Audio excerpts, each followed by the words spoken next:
music to the noise, yeah, the mess we make. Machine Paul and Kelly get caught in the fake. Facts and logic with a twist of chest. Strip it down to truth, yeah, forget the rest.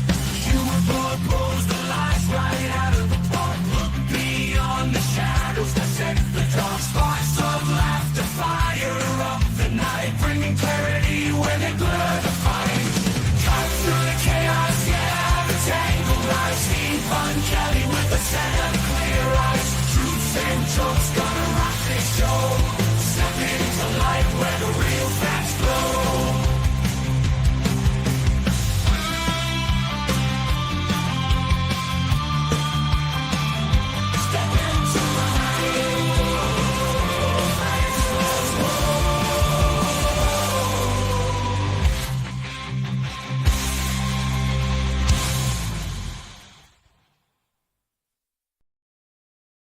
Hello and welcome to the Fun Show. And how's everybody doing today? Huh? You ready for your weekend?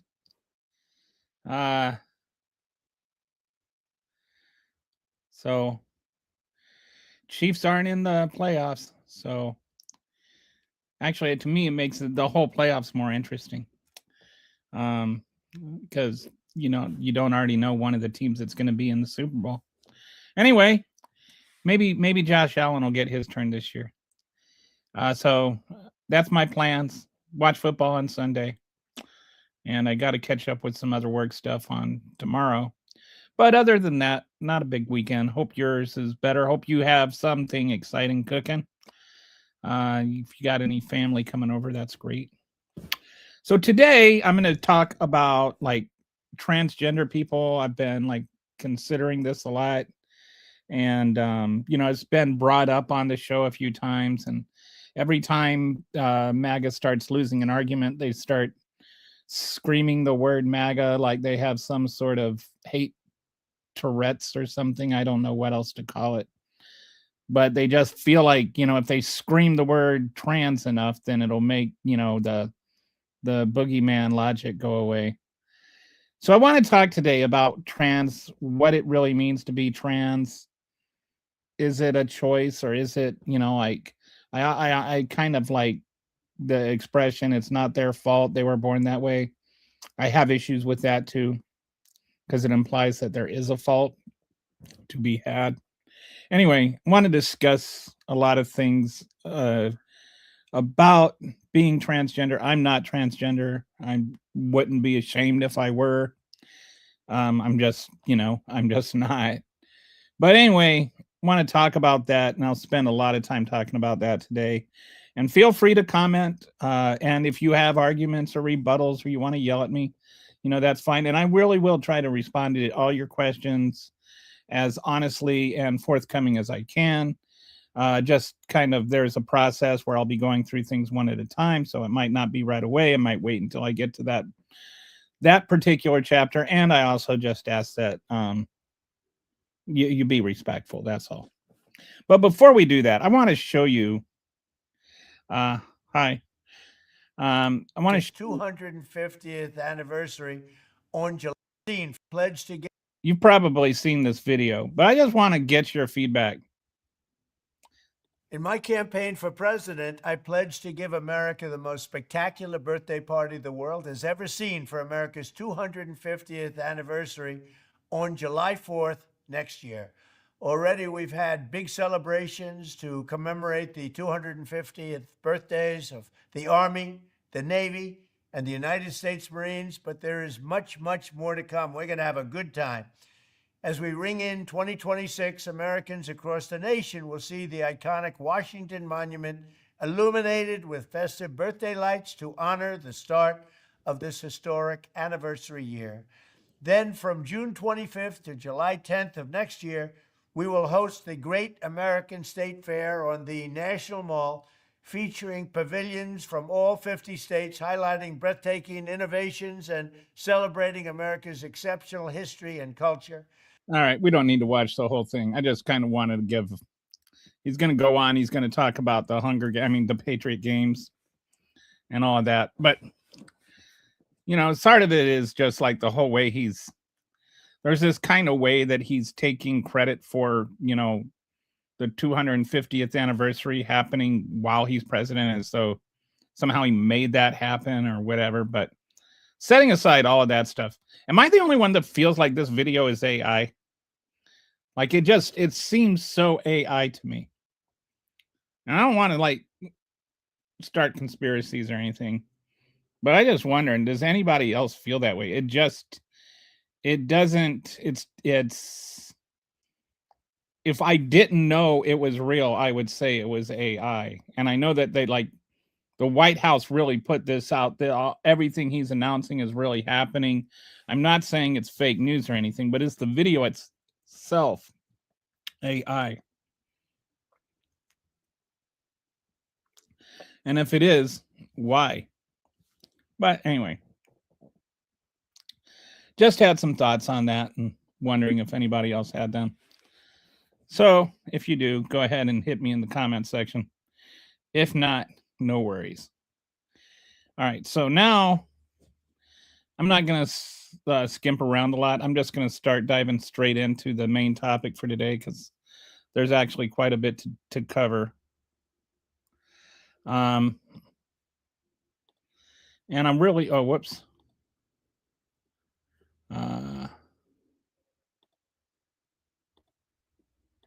Let's go here. All right, so let me come back over here, and now this is the tab, or the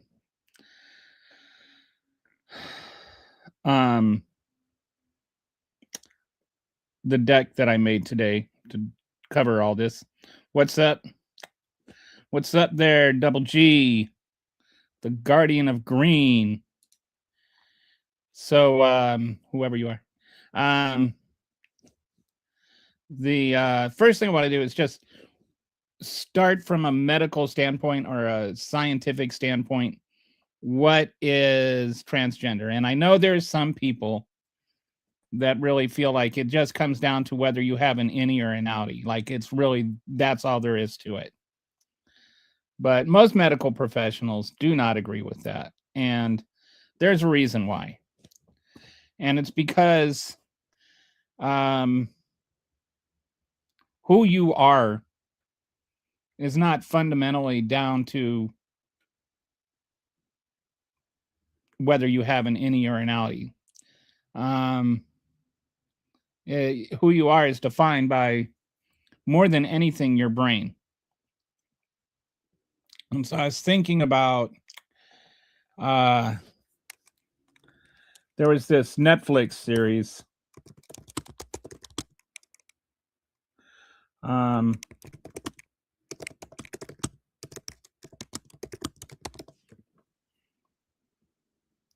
Altered Carbon. Did you ever see that series Altered Carbon? And their consciousness gets awoken and put into a new body like later in time. And he's got to go and do this investigation and everything.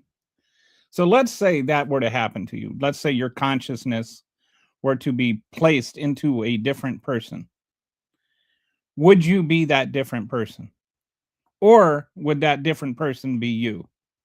If you follow me. Like, is the physicality what makes the person, or is it the mentality and the psychology what makes the person the person?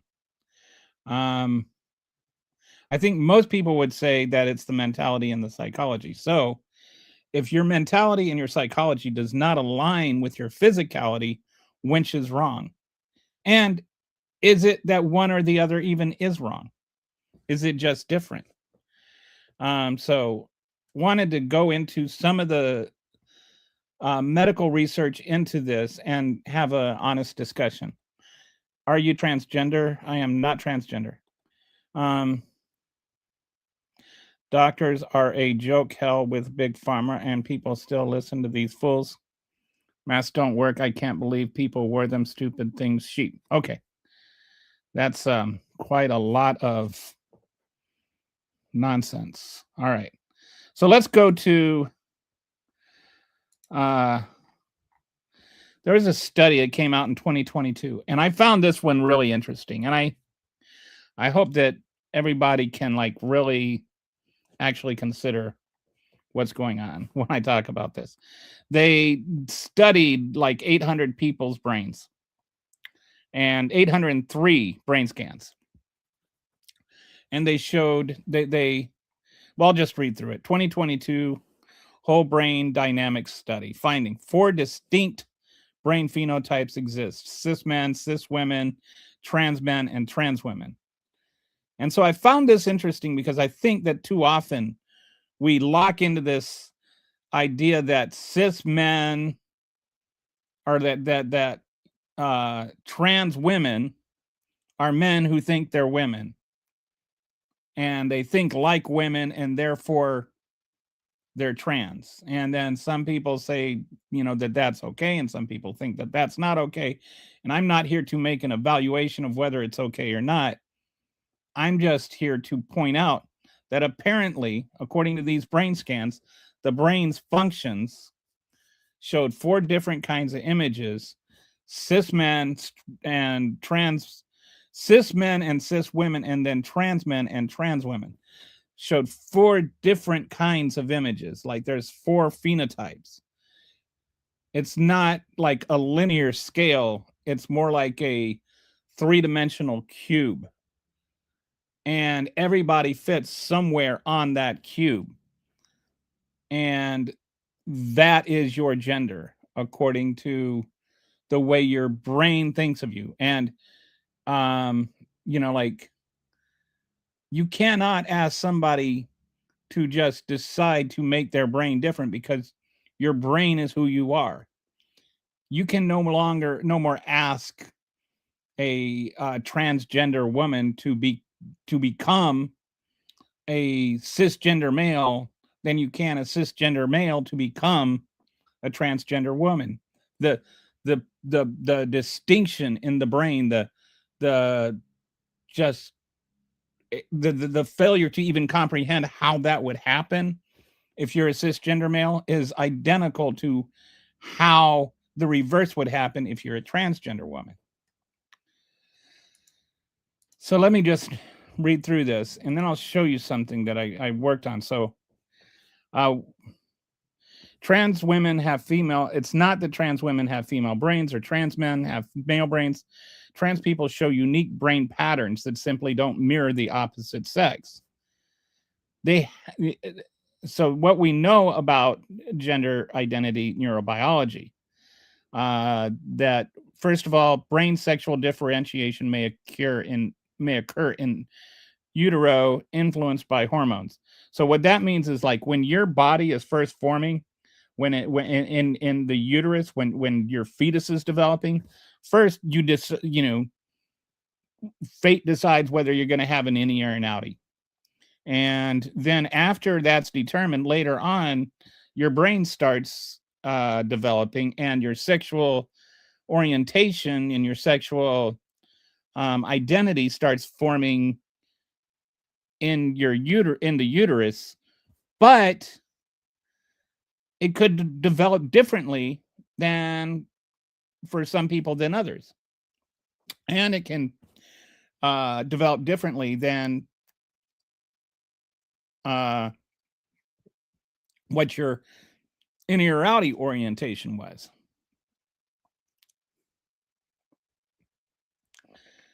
And they've done all kinds of, they've done some studies on brain imaging, and they've been able to focus on what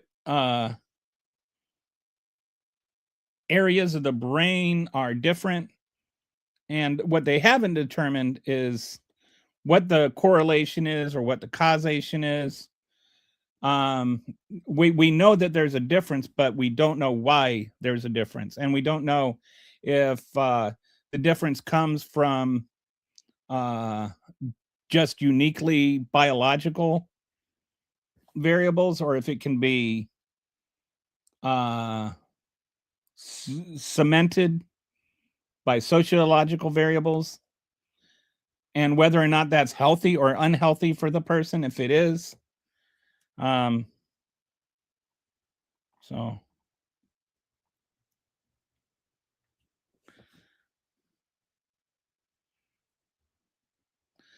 All right. So then this got me to thinking that we too much. So the chicken and the egg problem. Do trans people have different brains because they're trans, or are they trans because they have different brains? We don't know for sure. But what we know is that trans people do have different brains. It's not about their organs. It's not about the innie or the outie. It's about the actual brain and the actual brain chemistry. And so they aren't lying. They aren't saying they are something they are not. They are telling you who they are. And the problem is some people listen to them and some people don't.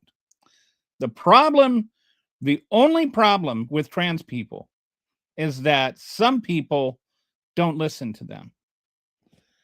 So you always hear this argument, this kind of, well, how many genders are there? And this is what I want to show you.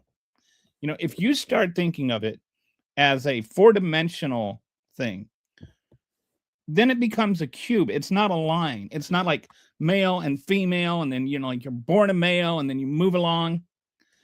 So let me show you this. This is what I've been thinking about. All right. So this is another thing I made. So this is the old model line. You know, like you're a cis man or you're trans woman, and then your little, this is you. You're somewhere on this line, right? So you might be more cis man, but you've got some feminine qualities. Your expression is slightly different. But it's still linear. You're either cis or you're trans. And you're either male or you're female. And everything goes along this line, one way or another. But here's the thing. RuPaul is a gay man. He is not a transgender woman. But when he is in drag, he identifies as a woman, right? People always think trans people are, you know, like they talk about trans people as though they are people that dress in drag as though they are trans. Not all trans people, not all drag queens are transgender.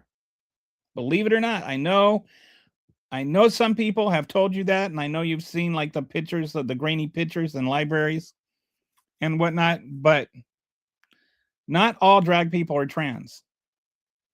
And not all trans people are drag. In fact, there may be some overlap, but for the most part, trans people are trans and drag people are drag.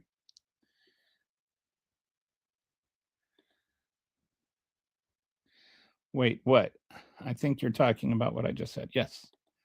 You can be drag and not, you can be a cisgender, straight male drag queen. I know that blows your mind. That who says it has to be a crisis? Well, I'm just trying to understand trans people.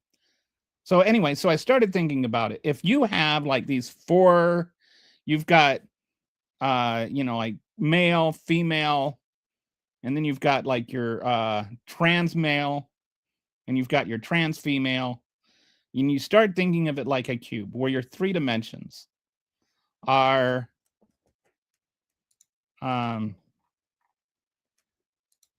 let's say your three dimensions are one, your sex assigned at birth, the biological characteristics you're assigned based on anatomy, chromosomes, hormones at birth, usually male or female, but includes intersex variations.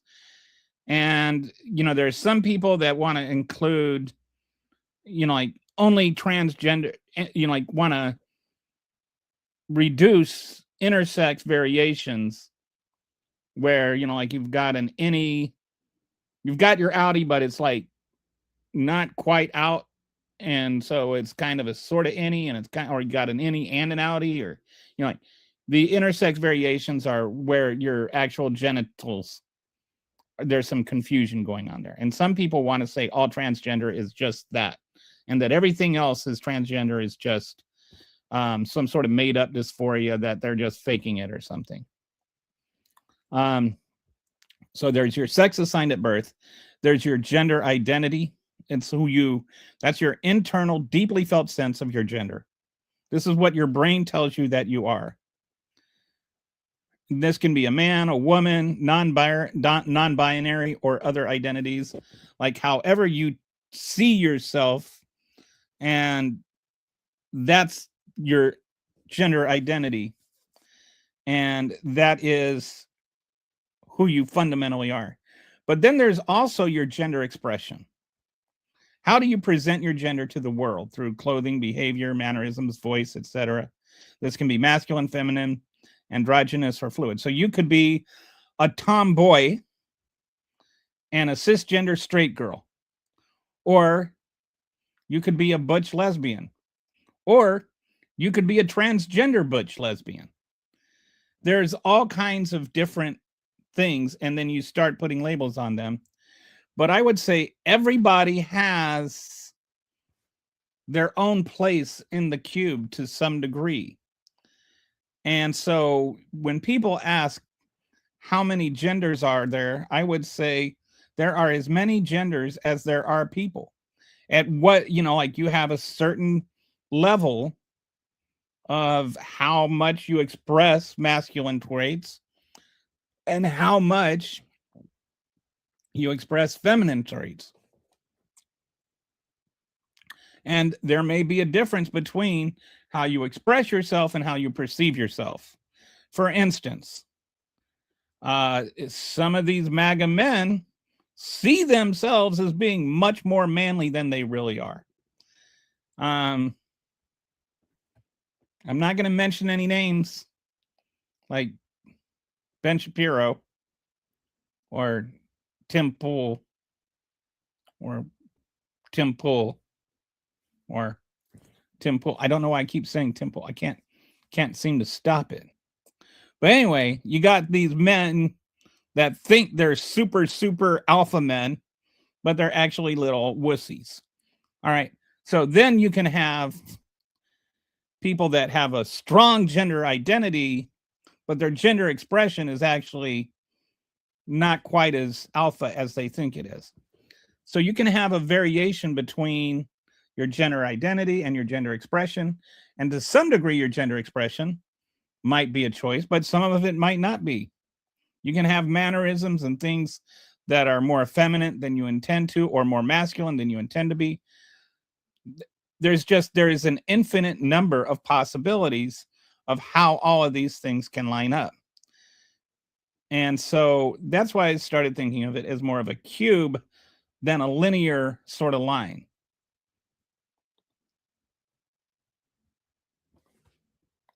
So let me go through some comments here. Okay. Wow. So we got some comments. Okay. So we got liberals believe the science. So let's talk about it. Yep. So that's what I'm doing. You didn't hear there were trans people back in the 80s and 90s. Yeah. And you did hear talk about it. Were you alive? There was what's her name? Marsha Brady. The actress that played Marsha Brady had a movie where she was good friends with a transgender prostitute. But a man cannot be a woman and a woman cannot be a man. Correct. So we should never ask a man to be a woman or a woman to be a man. That would mean not asking a transgender woman to be a man. If what you are is in your brain and who you fundamentally are as a person is in your brain, then when you say a man cannot be a woman, you're actually asking a man to be a woman.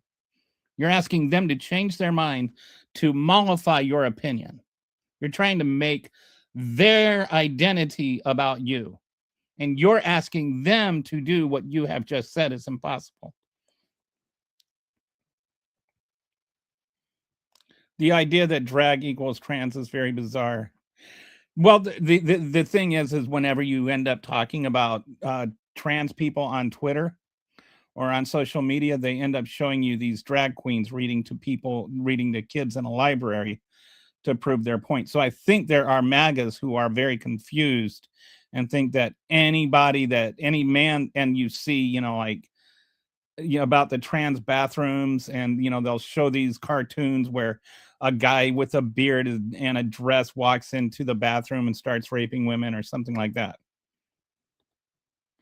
So I think that most educated people aren't confused, but I think there are plenty of uneducated people who either are confused or aren't confused and deliberately foment that abusion. Is this pro-mutilation and pedophilia or anti-child abuse? I would say denying people life-saving health care is child abuse. And we'll get into that later. Right now, we're just on this one part. I'll go into the whole, medical, the what constitutes healthcare later. This is, I don't know what idealism you're thinking of or what practicality.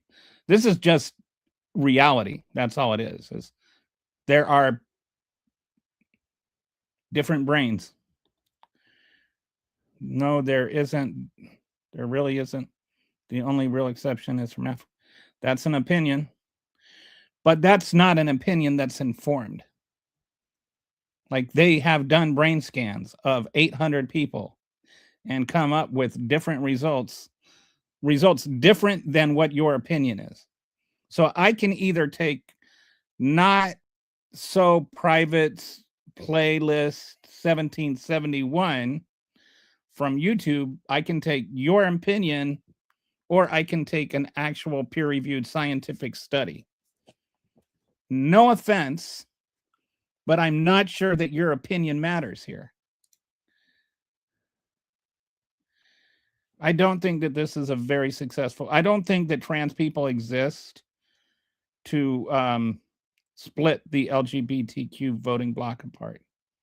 I think it's just trans people just want to exist. Trans people do not generate anything. I think that there is a lot of mock outrage from MAGA as a culture war, and we'll go into that more later on the politics side of things. But I don't think it's about dividing the LGBTQ voting bloc. I think it's more about just generating outrage in general. Foolishness.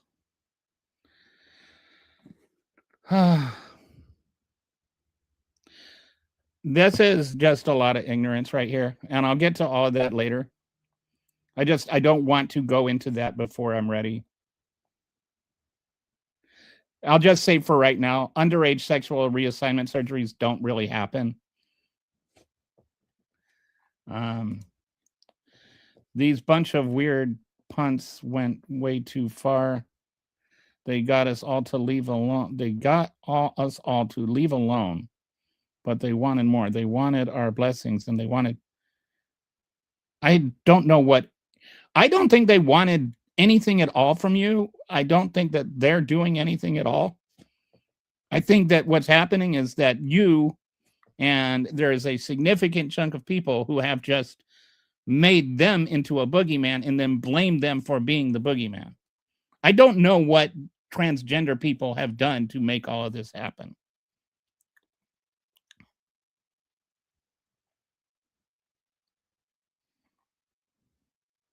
I've seen this all over the country in person.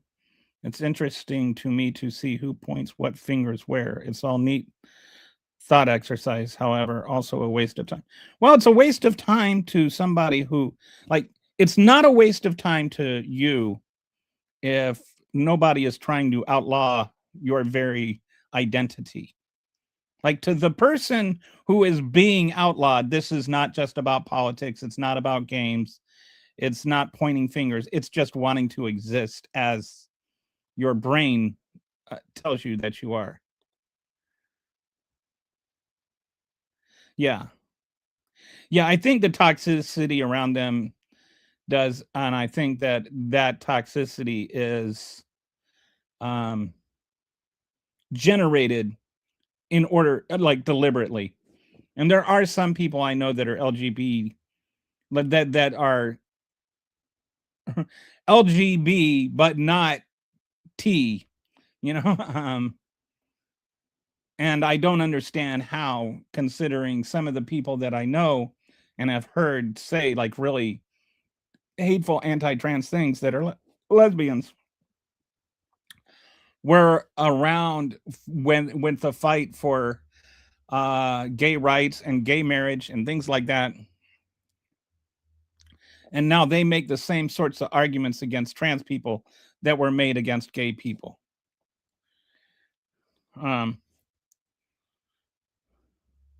But you can be outlawed as an identity. And effectively, that's what RFK Jr. is doing. And we'll go into all of that later. But when you can't exist as your brain tells you are basically outlawed as a person. You cannot live your life the way that your brain is telling you to, even though it is not harming anybody. And that should not be the case. You don't have to agree with what trans people say and do and how they exist in order for them to be able to say and do and exist in the way that they want to exist, as long as there's no harm they're not harming anybody.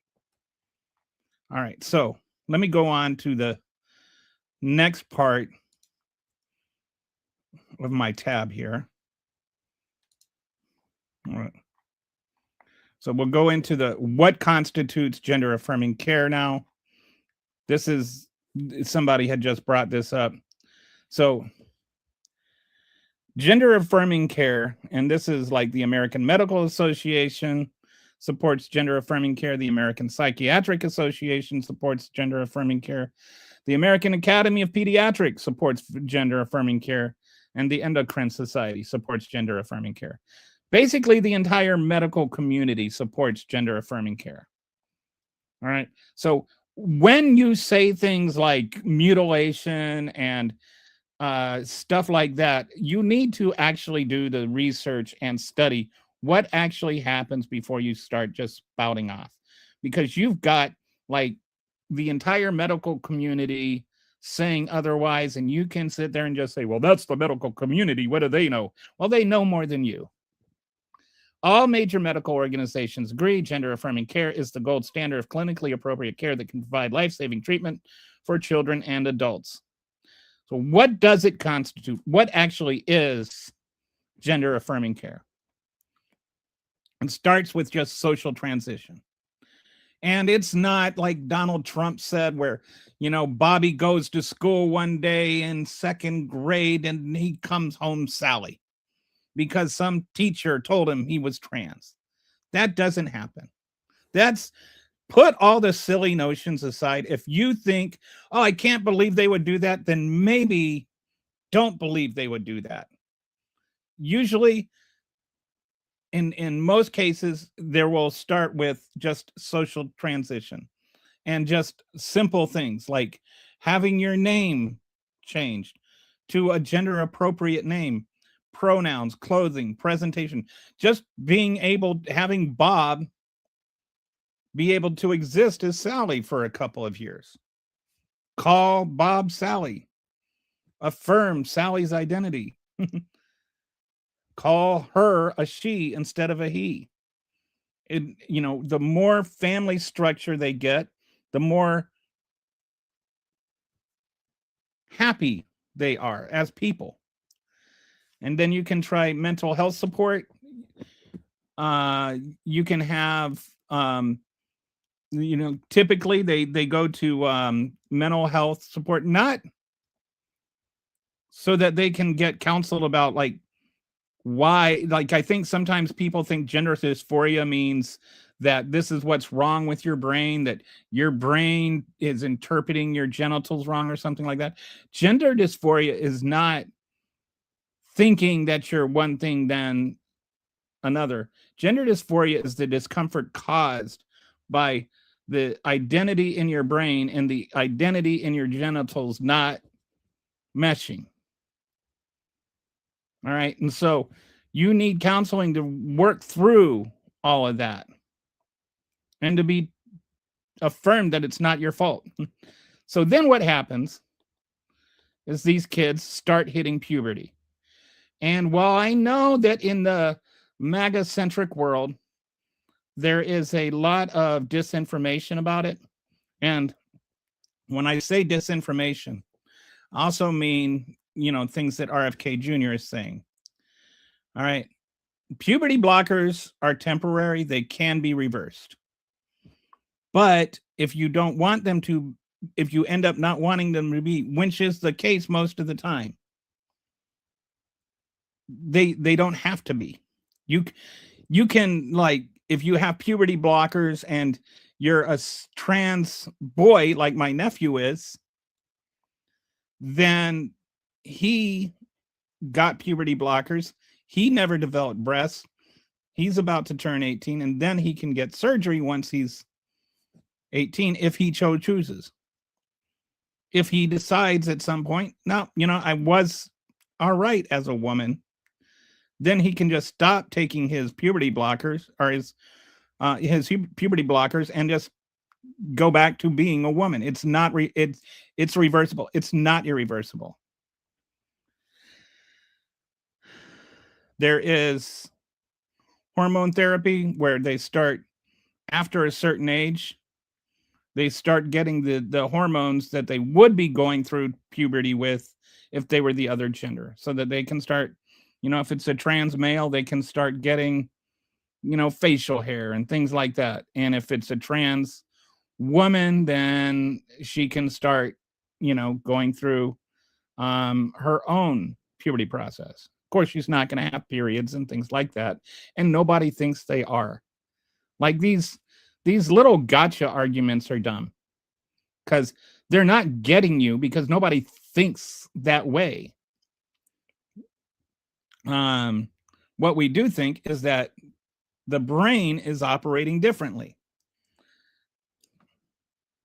And then surgery is rarely performed on minors. Professional guidelines recommend waiting until 18 plus.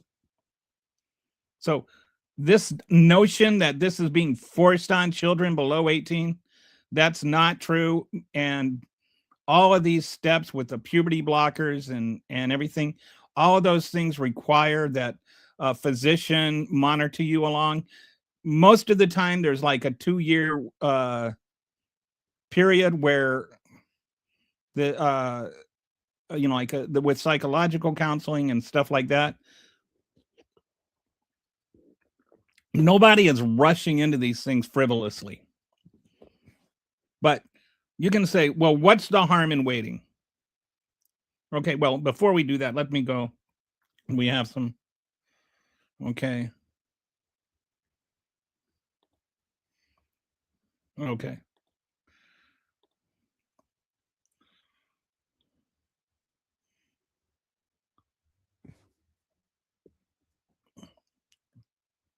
Gay and lesbians as a whole seemingly don't want to die on the hill of trans rights, and I feel that's what splitting the block is. Yeah, amen. Like, here's a story for you. Like, I think that there is this kind of notion that you have to be trans to fight for trans, and you have to be a woman to fight for women, and you have to be gay to fight for gays.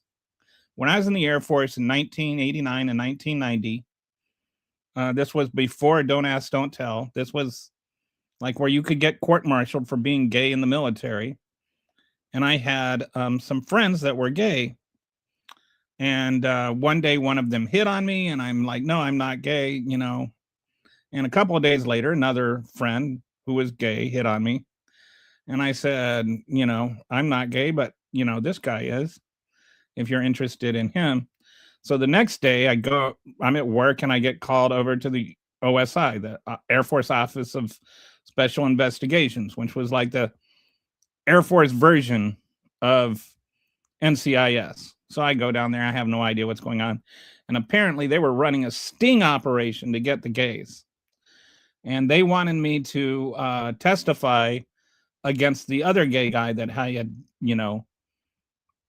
told the one guy about, and I refused to do it. And one thing led to another, and I got in a lot of trouble because I refused to testify against a guy for being gay. And I think that straight people need to stand up for gay people. I think white people need to stand up for black people. I think men need to stand up for women. And I think that cis people need to stand up for trans people. It's not until the people that have the power decide to reject the power that the marginalized people can stop being marginalized. So I don't care who you are, whatever. If you're not fighting for the rights of the marginalized, then what are you doing? There are too many MAGAs, too many people that are willing to fight against the rights of the marginalized. I don't know what that does for you or why you feel better about that, but I refuse to join that crowd. So I appreciate you. I'm here for it 24 for being willing to die on the hill of those who are not your own personal group, your own personal identity. Okay.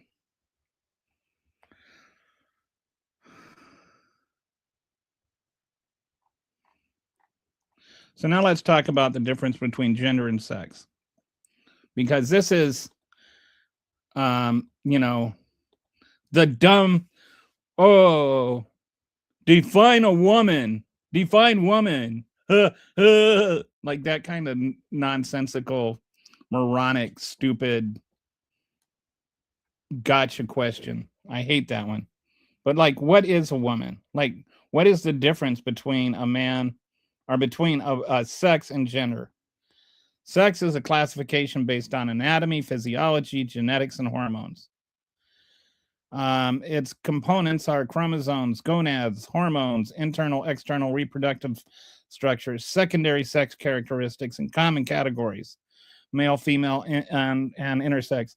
And I want to point out that some of these components, like the chromosomes, the gonads, the hormones, these things can, even on a biological level, be contradictory and lead to people being trans. It's not that the identity and the biology are completely separate, but they aren't the same thing either.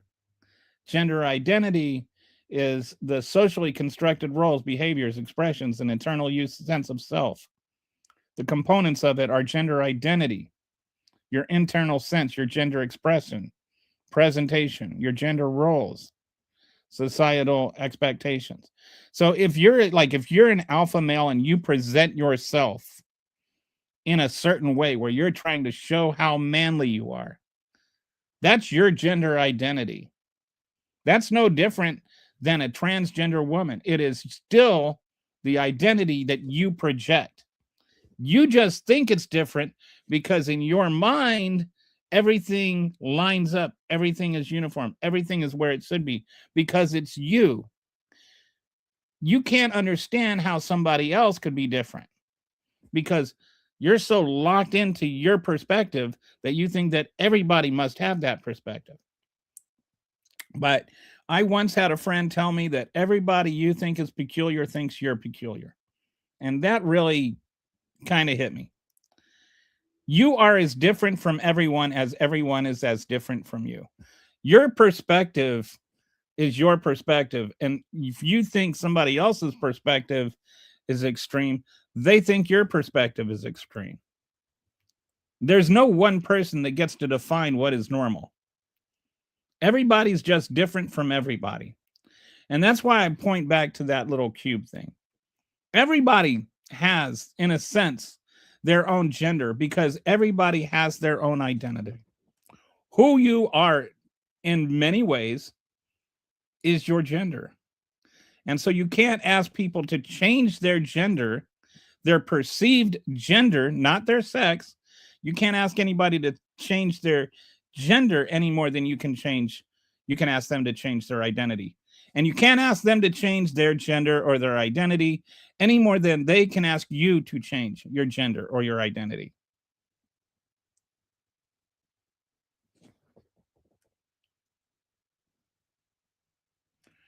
So let's go on to the next thing. All right. So, what are the key medical definitions? From NIH Office of Research on Women's Health, sex is a multidimensional construct based on anatomy. See, I want you to pay a multidimensional biological construct. It's not a binary biological construct, but a multidimensional biological construct based on anatomy, physiology, genetics, and hormones. All animals, including humans, have a sex. Gender refers to socially constructed and enacted roles and behaviors which occur in a historical and cultural context and vary across societies and over time. So, how many genders are there? This is a trick question. Here's why. The Western binary man-woman is not universal and never has been. So, if you can't ask that question and get the same answer throughout culture, throughout time, throughout all the different cultures, and then it's not the scientific constant that you think that it is. There are many cultures throughout history and even throughout the world right now that are not just innie or outie. There's the I have no idea how to pronounce this. The Hijra, India, Pakistan, Bangladesh, and Nepal. They have been a legally recognized third gender since 2014. Their history spans 4,000 years in Hindu texts. Neither male nor female, they hold spiritual ceremonial roles. These are like priests. They're like really revered in these societies. There's the two-spirit indigenous North America, umbrella term for gender diverse people in native cultures, seen as doubly blessed, often held roles as healers, mediators, ceremonial leaders. There's the Fa'afafine, Samoa, and Mahu in Hawaii. These are third gender identities with centuries of recognition. They embody both in male and female spirit, and they're respected in their communities. There's the Muxe, the Zapotec, Mexico, third gender in indigenous Zapotec culture, typically assigned male at birth, but embrace feminine identity and roles. So it's not just that there are third genders recognized in other cultures. There are third genders recognized and revered in other cultures. So we are kind of unique in Western culture in that we deny it and denigrate it and make people feel like they should be wrong for how their brain functions. We're the unique culture. We're not the typical culture. So if this were like truly a biological constant, why would there be so many cultures from people that had nothing to do with each other, like from India to Mexico, from Hawaii to North America? Why would we have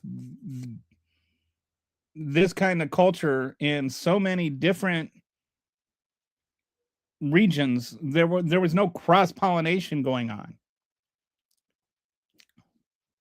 Historical fact: evidence for third, fourth, and fifth genders exist throughout recorded history across Asia, the Americas, Africa, Pacific Islanders, and the Middle East. The Western gender binary is the exception, not the rule, globally and historically. So there's that. Your whole binary gender thing is actually debunked by actual lived experiences of virtually every culture throughout the history of mankind. So what happened to the third gender traditions? In 1871, India, British law categorized all Hijras as criminals, revising centuries of acceptance, or reversing centuries of acceptance. In North America, the European colonizers killed Two-Spirit people, forced gender binary on indigenous peoples. In the Pacific Islands, missionary influence suppressed traditional gender roles. The pattern, wherever Western colonization occurred, gender diversity was criminalized and erased. So what happened to all this culture? We did. We decided that gender, that third genders were bad, and so then we just like eliminated them. We killed them. We made them, we suppressed them. Where are the reasons that they don't exist? And now we're trying to do it again. You cannot, somebody said, oh, you can't be outlawed as a person. You can. It's happened. It happened in India. It's happening here in the United States. We have more laws banning transgender athletes now than we have transgender athletes. And it's not just about transgender athletes anymore. That was just the opening. Now you got people saying, like, if you support transgender rights, then you're a pedophile. And so those things are remotely related. And honestly, anybody that as soon as they hear transgender and they jump to pedophile, they probably are pedophiles. Because it's like, that just shows your brain is going down that stream. So who's the real pedophile there? You're the one that started thinking about sex with children, not me. I'm thinking about somebody being able to pee in a bathroom. All right. So the modern recognition. So some of these places it's been restored. India, Pakistan, Bangladesh, Nepal, New Zealand, Australia, Canada. In Canada, you can get a transgender passport where there's an X option. Modern terminology. We've been like coming up with words like non-binary, gender queer, gender fluid, agender, new words for ancient concepts. Somebody was saying, oh, where were these people in the 80s and 90s, as though they didn't exist 40 years ago? They existed. I grew up in the 80s. I can tell you for a fact they existed. But at the same time, they weren't as noticed for a reason. They were hiding. It's like when you had people used to think being left-handed was evil. And so they were forced to become right-handed. And then as we started going, that's dumb to think that left-handed people are evil. And so they stopped forcing left-handed people to use their right-handed. Right hand. You know what happened? We had a whole bunch of left-handed people popping up. It's not that the biology changed. The culture changed. And when the culture changed, people were more free and to express that they were left-handed. Now, of course, being left-handed is just which hand you use. It is not remotely close to the same thing as your gender, which is who you fundamentally are as a person. And so you're asking people to suppress who they are as a person because for some weird reason that I just cannot fathom, you think that how they live their life is about you. But the truth is, gender is a spectrum, not a binary, and I would even say it's a three-dimensional spectrum. It's a cube. Throughout recorded history and since time immemorial, thriving cultures have recognized, revered, and integrated more than two genders. Hundreds of distinct indigenous societies around the globe still retain their long-established traditions for third, fourth, fifth, or more genders, according to PBS's independent lens. So the answer to the question, how many genders are there? As many as there are ways for humans to experience gender. Gender is cultural, personal, and varies across time and societies.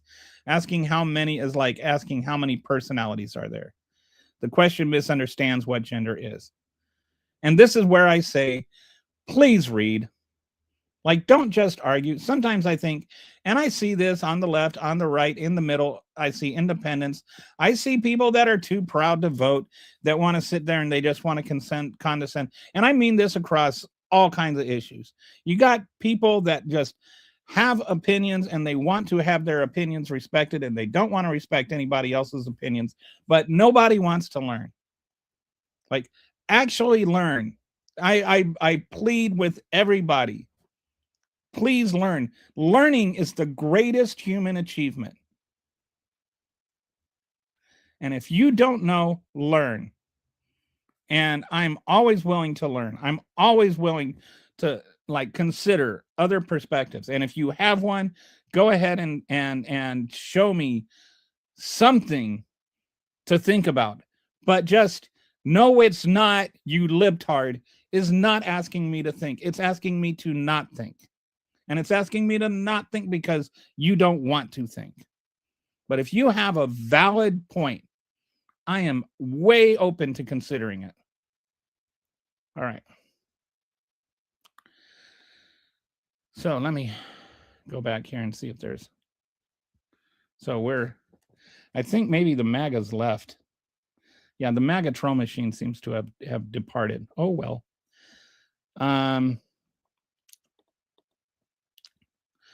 So here's the self-defeating argument. Cis people say, I just can't understand how someone could feel like they're a different gender. Translation, my identity is so fundamental, I cannot conceive of it being different.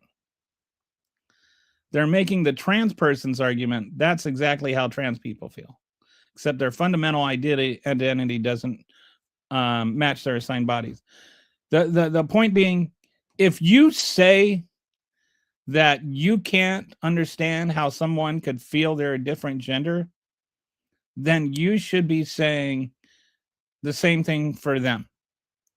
They don't understand how you can be your assigned gender. Their perspective is equally different from you as your perspective is different from theirs. Except they're not trying to make your perspective illegal. Their perspective doesn't make your perspective something you have to defend. Their perspective is not forcing you to live your life differently than they do.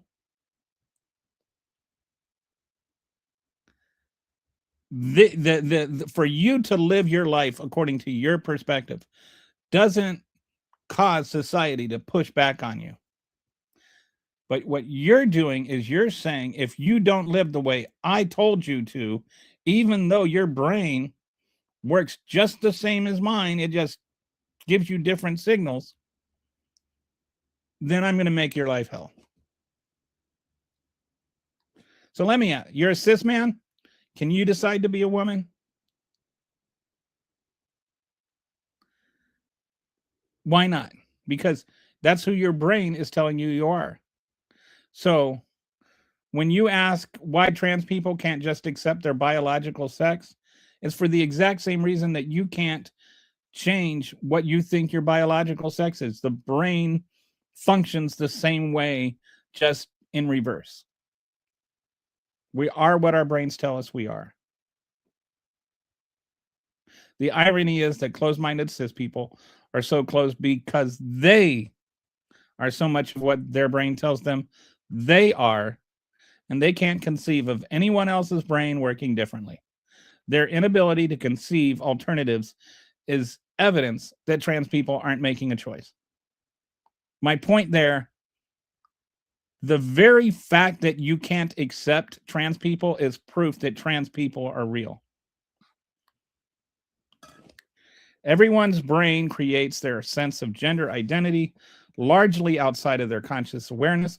You never sat down and said, gee, I'm going to be a guy today. I've given it some thought. and I was born a male and I'm going to be a male. It was never a conscious choice. And that's because a lot of this stuff has to do with your brain chemistry that happened in your brain while you were still in a fetus. That's why I wanted to start off with the medical aspects of things. This is just a lot more complicated than a lot of MAGAs would have you believe, or a lot of anti-trans. I see some people, like I see Democrats that are also anti-trans. I do not understand why trans people get so much hate. They're the most marginalized group of people, and they make up like somewhere between 1/2 and at most 2% of the population. So why do they, and they're just an outsized amount of hatred. All right. So this leads into the next point, is why we need to understand them and why we need to accept that they actually exist. Why we need to understand these things.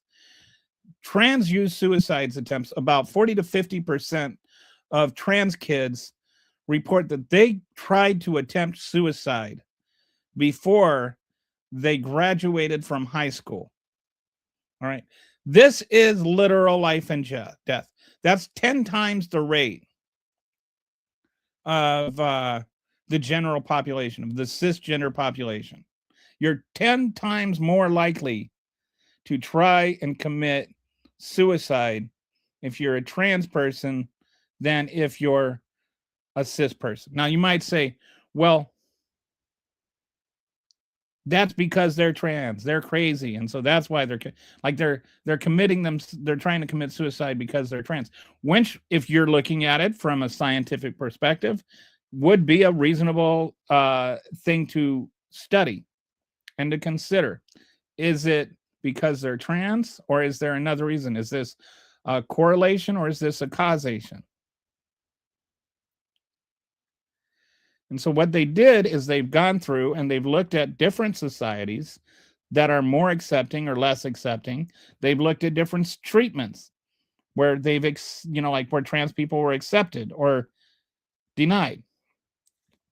And what they found is, first of all, when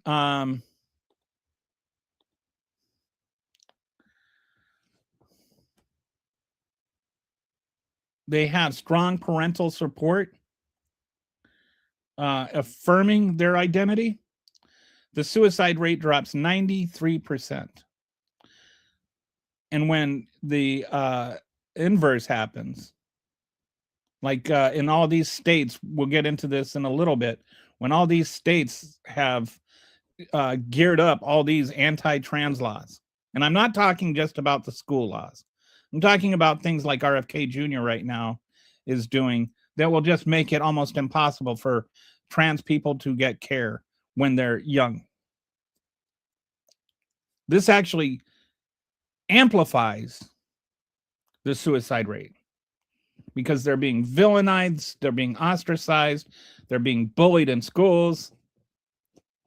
All of these things actually make it harder for them. They're being forced to deny who their brain says they are, and their brain can't change any more than your brain can change. Like, it's their brain. And I don't want to say it's not their fault, because there is no fault. Nobody did anything wrong. Trans people aren't doing something wrong. They're not creating, they're not having some moral crisis. The people that are demanding them change are the ones who are acting immorally.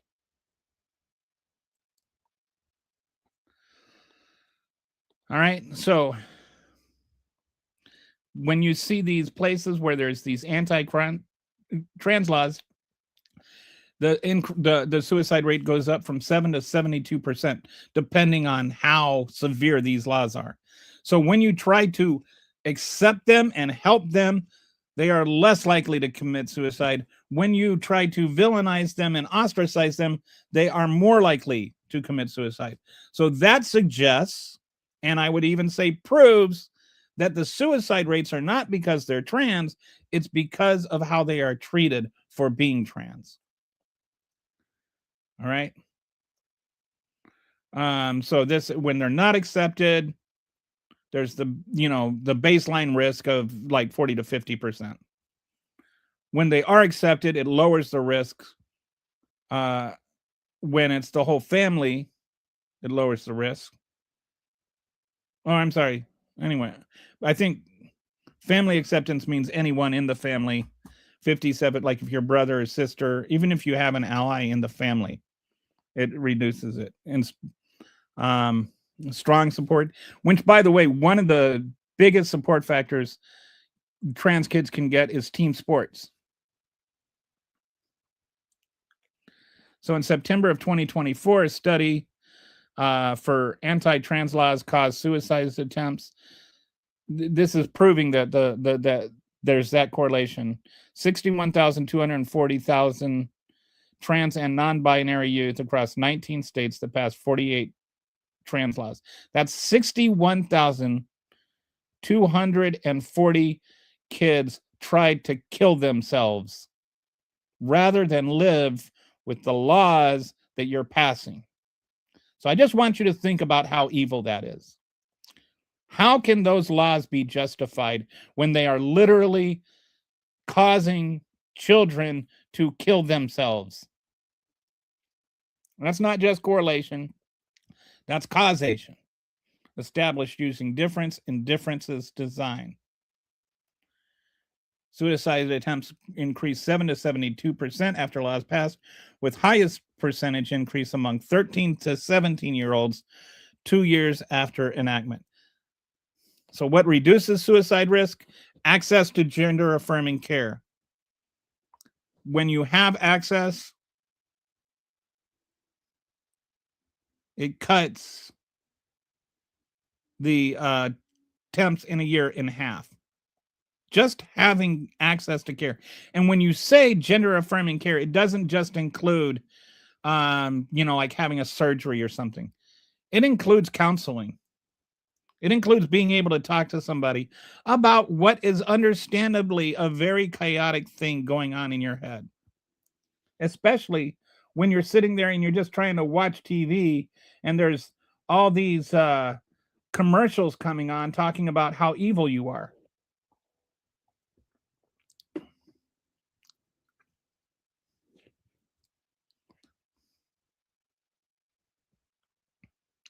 The more, in general, the more accepting the community you're in, the less likely you are to try to kill yourself.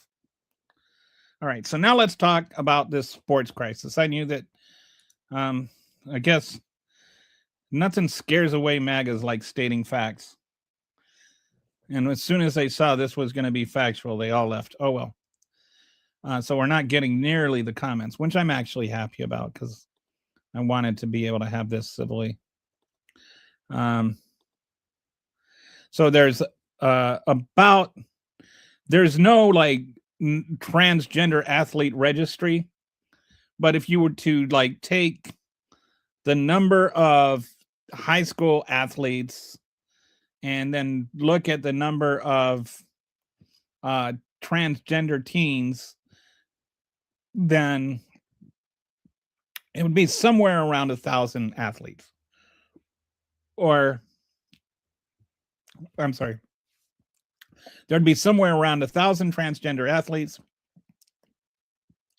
which would be about 0.5% of students who are playing sports right now, which would correlate just with the number of transgender people there are in school.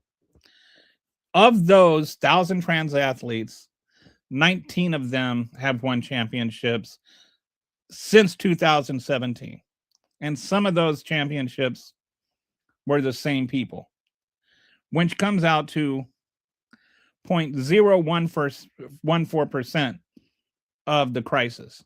And again, that's if there's 0.5% of the athletes are trans and they're winning 0.014% of the championships, that would suggest that cisgender athletes are still more likely to win than transgender athletes. It's not just the number, it's the percentage.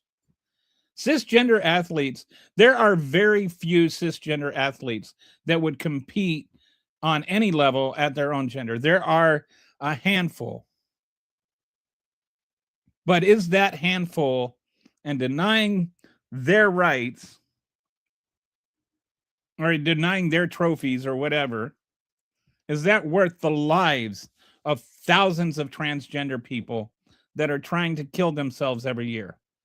Like, you've got to look at the cost either way. And now there's some laws or some situations where if a trans athlete wins or places, they share a podium spot with the cisgender person that would have taken that had they not won it. I'm not opposed to that. I think that there are some sports where transgender people have advantages. I think that there are some sports where transgender women actually have a disadvantage. But I think that the percentage shows that hypothetical is rarely important. And you might point to, well, this happened or that happened, and you might point to me one of these 19 championships that were won. And that's not evidence. That's evidence of how rare it happens. Like, anecdotal evidence is evidence of a lack of evidence if there's no correlating statistical evidence. And the statistical evidence is transgender women are less likely to win a championship than cisgender women. But we have spent just in the 2022 midterms, we're not even talking about the 2024 presidential election, but just on the 2022 midterms, we spent more than $50 million on this thing.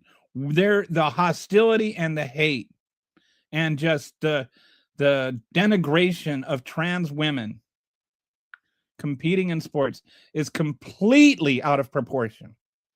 Completely out of proportion. If you look at these numbers, there's $50 million spent in 2022, 1,000 trans athletes. You could have just given every trans athlete 50 grand to not compete. What could we do with that money? Could give each of the 1,000 trans athletes $50,000 to not play sports. How about spending some of that money on helping them get counseling so that they don't kill themselves instead of trying to drive them to kill themselves?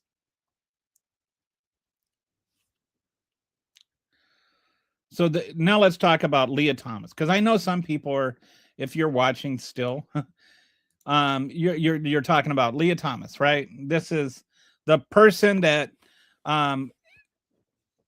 everybody knows who Riley Gaines is, but you may not know who Riley Thomas is. Riley Thomas is the person that tied for 5th with Riley Gaines, and she won a trophy for I think it was the 100-meter. And so what actually happened? She won one championship for the 500 freestyle. She placed 5th place in the 200 freestyle, where she tied with Riley Gaines, which means 4 cisgender women finished ahead of her.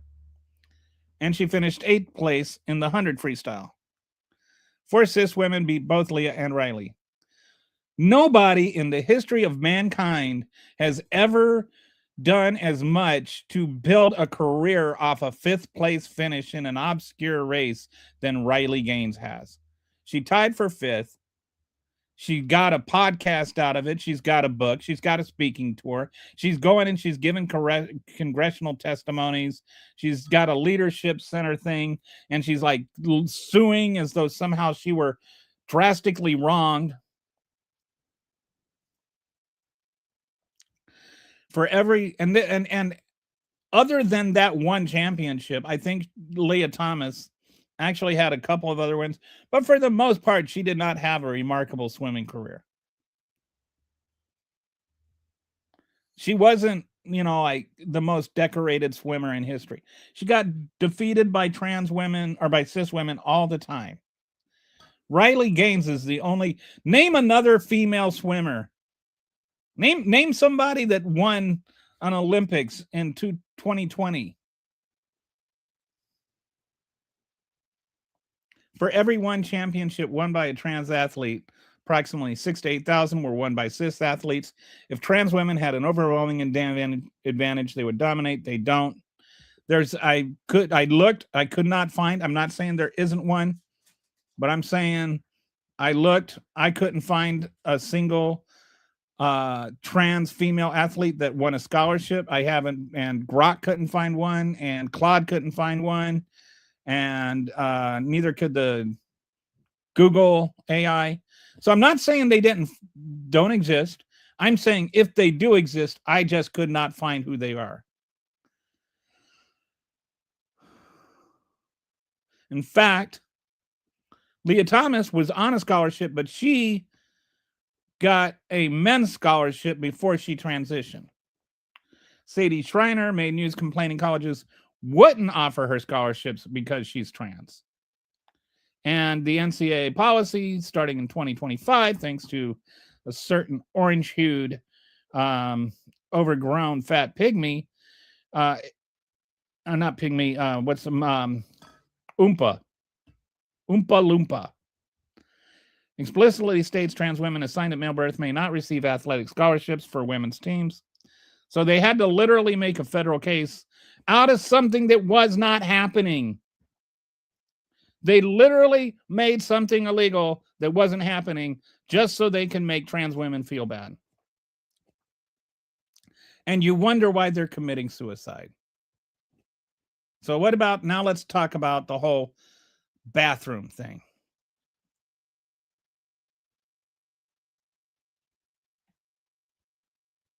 All sports are rigged. Another one for the left. Another L for the left. America's back. Haha. Okay. I don't know why you're seeing this in terms of left and right. Because, you know, like Caitlyn Jenner is transgender. As far as I know, Caitlyn Jenner used to be Bruce Jenner. All of MAGA really want to get railed by trans women. I'm not going to comment on that, but I would like to see their search history. Okay, violence. Who's really at risk? There's this, you know, what's her name? Elise Stefanik. That is she the one? Which one? Nancy Mace. That just thinks that any moment now, a transgender woman is gonna kick open her door and violate her or something like that. When honestly, if I were a transgender woman, I wouldn't want to be in the bathroom with Nancy Mace. She's the scary one. She's so badly wants to be a victim. So 4 times higher violence against transgender women than cisgender women. There are, since 2013, there were 372 transgender women have been murdered. 73% of those, well, almost 74% were Black. 37% of trans women are sexually assaulted in their life. And 52% of trans women of color get raped. So when we're talking about violence and you're asking trans women to go and use the men's room where they are more likely to be subject to violence, where is their safe place? What about the other way around? Violence by trans women in bathrooms. How many trans women have actually been convicted of assaulting cisgender women in bathrooms? 0. There is not a single case of a trans woman attacking a cisgender woman in a bathroom. And I know what you're thinking, and I'll get there in a minute. What do bathroom bans actually do? They force the trans women to the men's room where they have a 2.5 times higher risk of being assaulted, and they force trans boys into the women's room. If you're going to do this, right, you're going to put the trans boys into the girls' rooms. Is that what you want? This hormone, you know, the guy that's got the hormones, the trans boy that's got the hormones, he's got a beard. You want him peeing in the room, in the stall next to you? How do you feel about that? Or should just all trans people use the women's room or the men's room? And trans boys using the women's room, actually, there's a slightly higher risk of them assaulting women than cisgender women or transgender women. So the real world impact, 58% of trans people have avoided going out in public due to safe bathrooms. Like they just, after you get assaulted a couple of times in the bathroom, you don't even want to go out in public anymore because somebody might assault you and they don't want to get assaulted. All right. 38% avoid particular places because of lack of safe bathroom options. And where they do have safe bathroom options, studies in Massachusetts and nationwide, no increase in safety privacy violations when trans people use appropriate bathrooms, meaning the bathroom that they prefer. Bathroom bans result in high rates of harassment against trans people and butch masculine appearing just as women. So that's the other thing, is who determines if you're trans. You have like masculine looking cisgender women getting harassed in bathrooms for being transgender when they're not.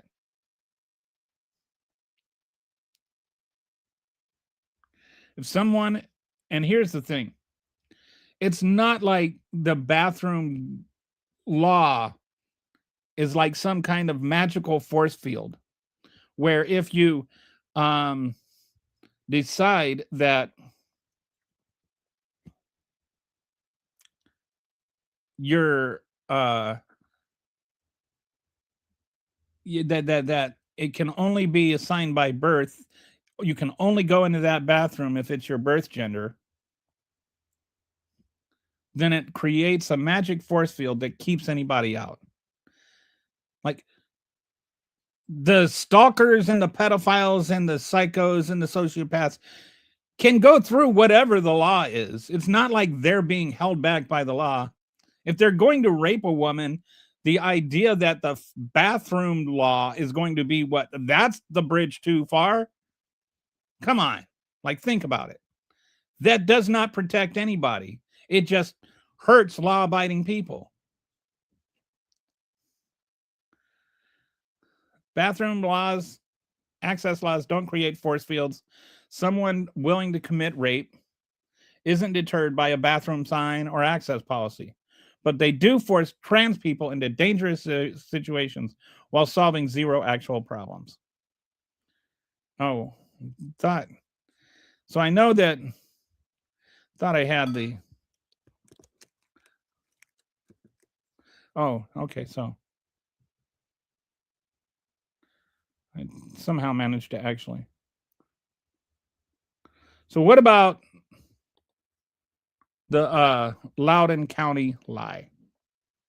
Because I know that that's immediately where some people started going. What about, guess you never heard about that, right? All right, so wait, why don't we figure out, there hasn't been a drastic rise in gender dysphoria.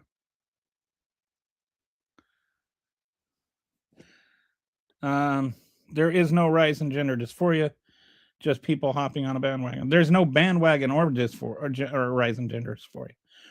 What there is people, like I said before, There was no rise in people that were left-handed once we decided that being left-handed was okay. For a long time, we thought society isn't the same.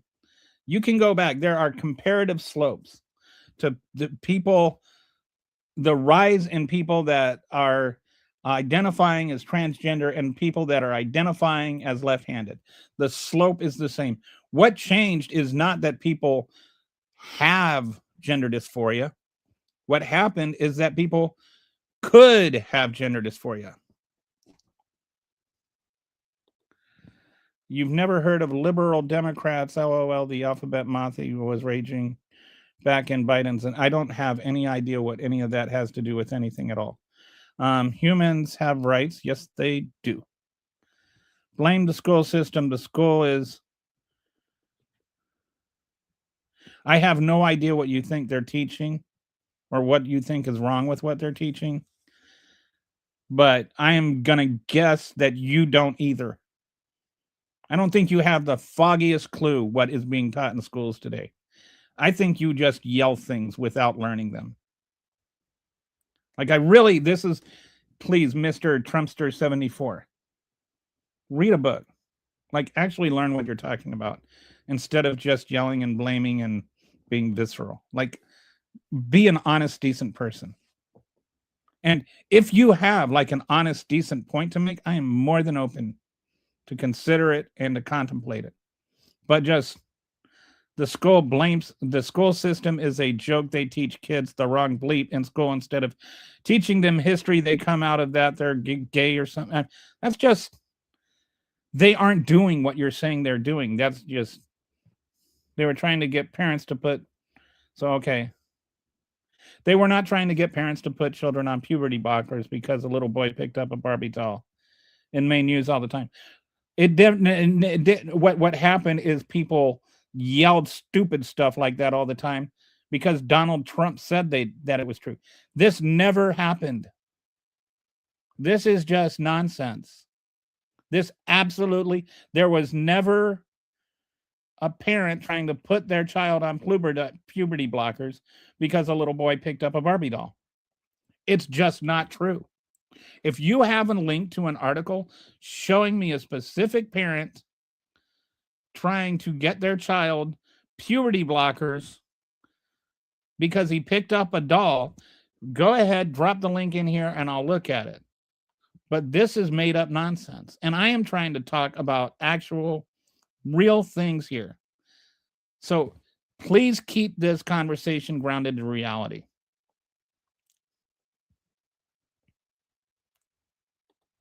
It's like people avoiding the idea that bullets can having their grains reduced. Did you mean brains? I think he meant brains. But yeah. Yes, reality. So go ahead and show me the link. Show me the link, please. Go ahead. I dare you to show me a link about that. An actual real story.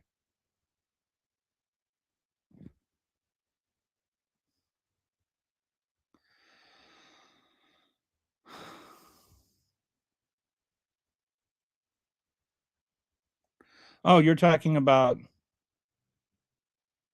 I don't know what you're talking about with, I don't know what bullets having grains reduced, like lower gunpowder. I don't know what that has to do with what we're talking about. I don't know. I don't understand what your metaphor is. Trans people exist. All right, so let's talk about the Loudoun County lie. This is one of their favorite things. This is one of the things that I bet our friend Freaky Lilg likes to believe is true. That they talk about this case where there was a transgender girl that assaulted a girl in a locker in the bathroom, and it was all because they had these loose bathroom laws that allow trans people to use them, and then this guy raped a girl or something like that. But this is not what happened. So let me just go through. what conservative media claimed in 2021.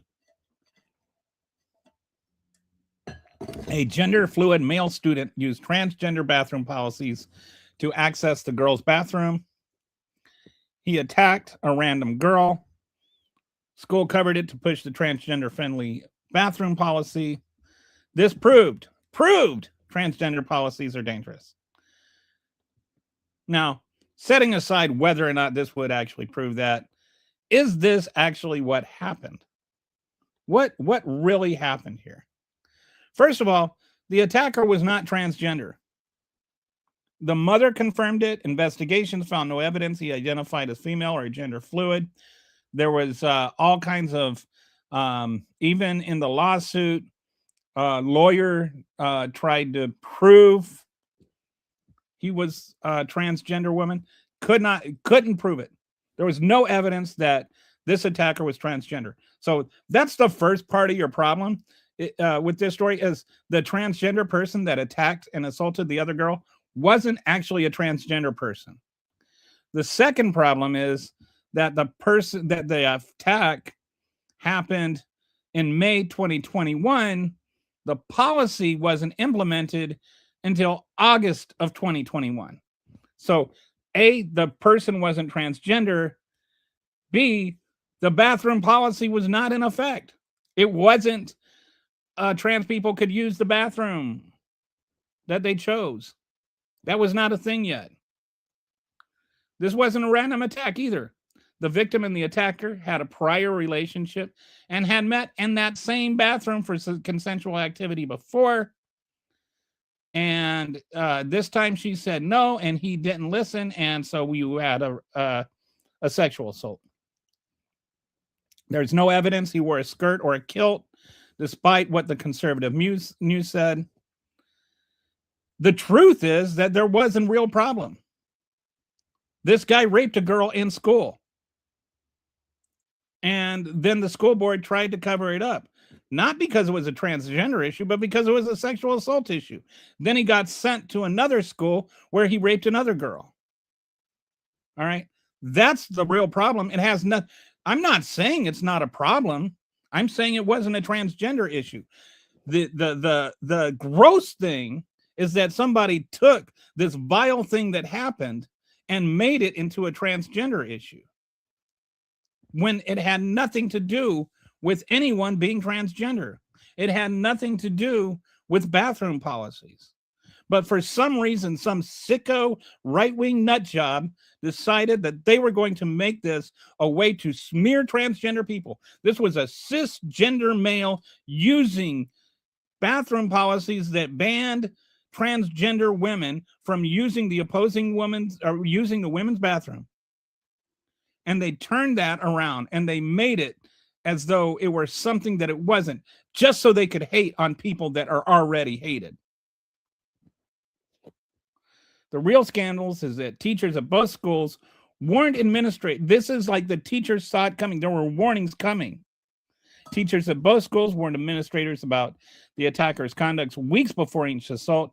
The student's grandmother warned his probation officer between assaults. The student's grandmother warned his probation officer and called him a sociopath. The superintendent lied to the school board meeting, claiming no knowledge of bathroom assaults. Student was transferred to the second school where he assaulted another girl in 2021. Grand jury found a remarkable lack of curiosity and adherence to operating in silos. So this is not trying to justify what happened. This is trying to explain what really happened. Okay. This whole Loudoun County thing is just nonsense made up by right-wing media to try to vilify transgender people. And they couldn't find an assault. They couldn't find an actual attack by a transgender woman. So they made one up and they told these lies.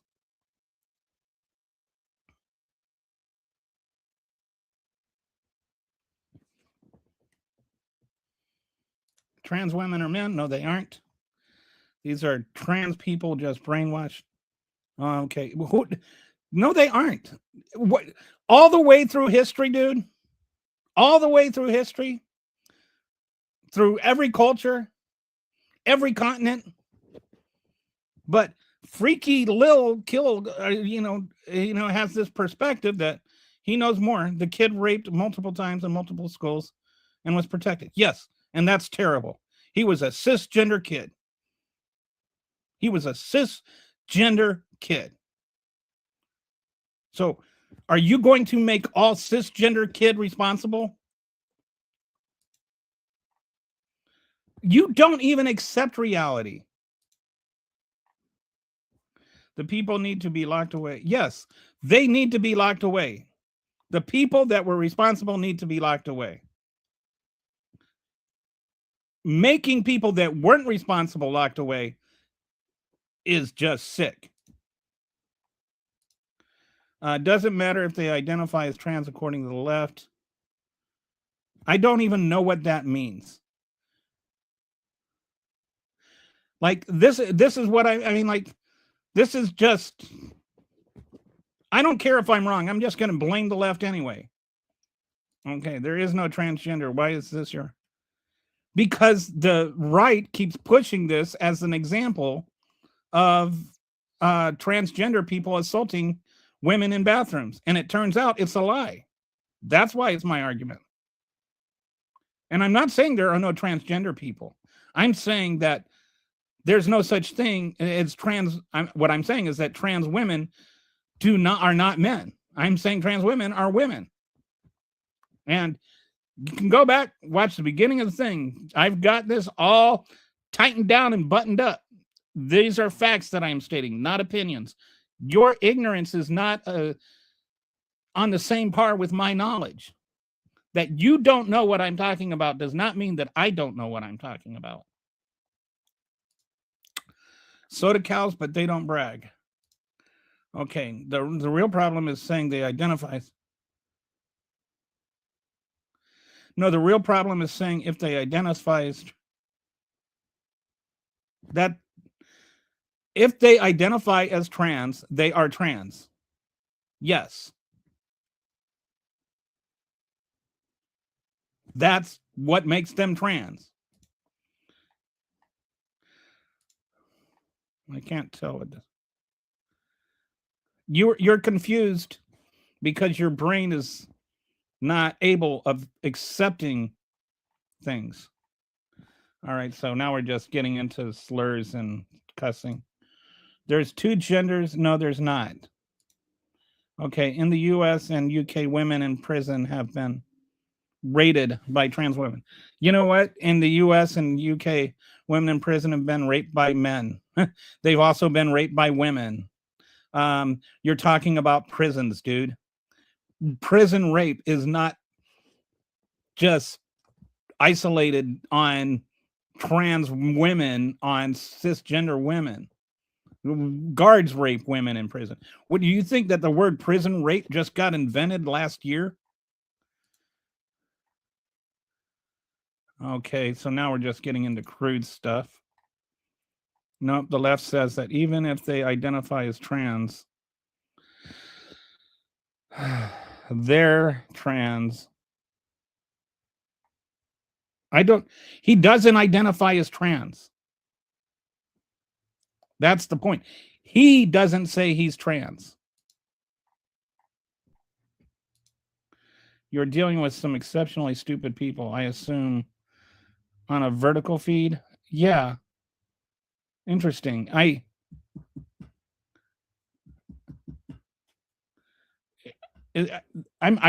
like, as soon as I started doing vertical feeds, I started getting more like MAGA things. I know this guy is definitely insane. Okay. So you just got punked by an insane guy. All right. So let's go back to the actual conversation. Oh, I see what happened. Okay. So now,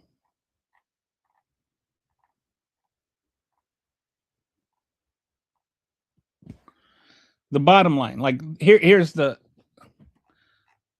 okay. So now you've got RFK Jr. that's going to make it so that right now you have 160,000 trans youth that need care. And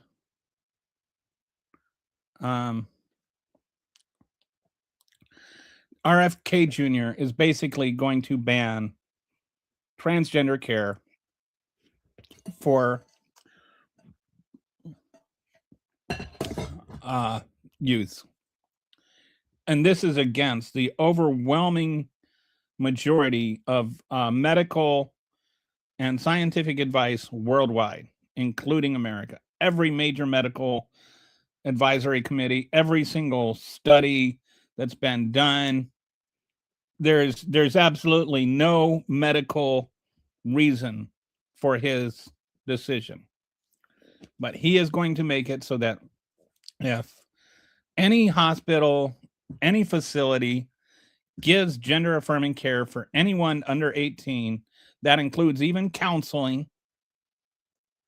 that entire hospital will not receive any Medicare or Medicaid funding, which means that it will make it impossible for them to operate.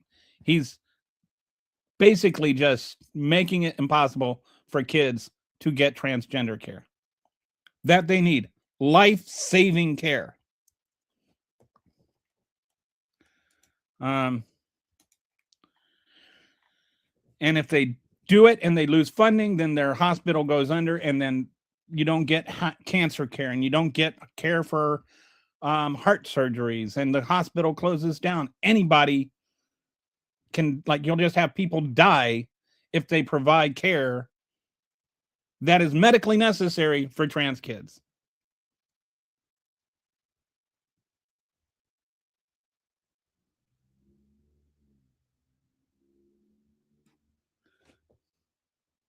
This is going to result in about a 40% increase in suicide attempts, about 5,000 more per year, conservatively, considering about 150 to 250 of these attempts succeed,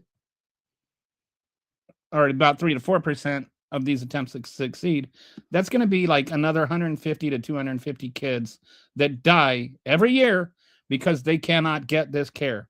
And RFK Jr. is saying so-called gender affirming care has inflicted lasting physical and psychological damage on vulnerable young people. This is not medicine, it is malpractice. Which is just a lie. There is no truth to that statement. Every major medical organization says gender affirming care is the gold standard of clinically appropriate care that can provide life-saving treatment for children and adults.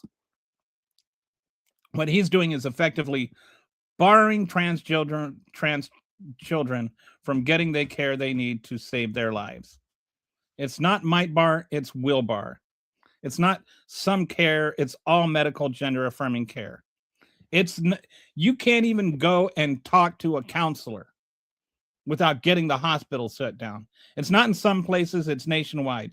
The evidence is clear about what happens when you remove this care. Suicide attempts increase dramatically.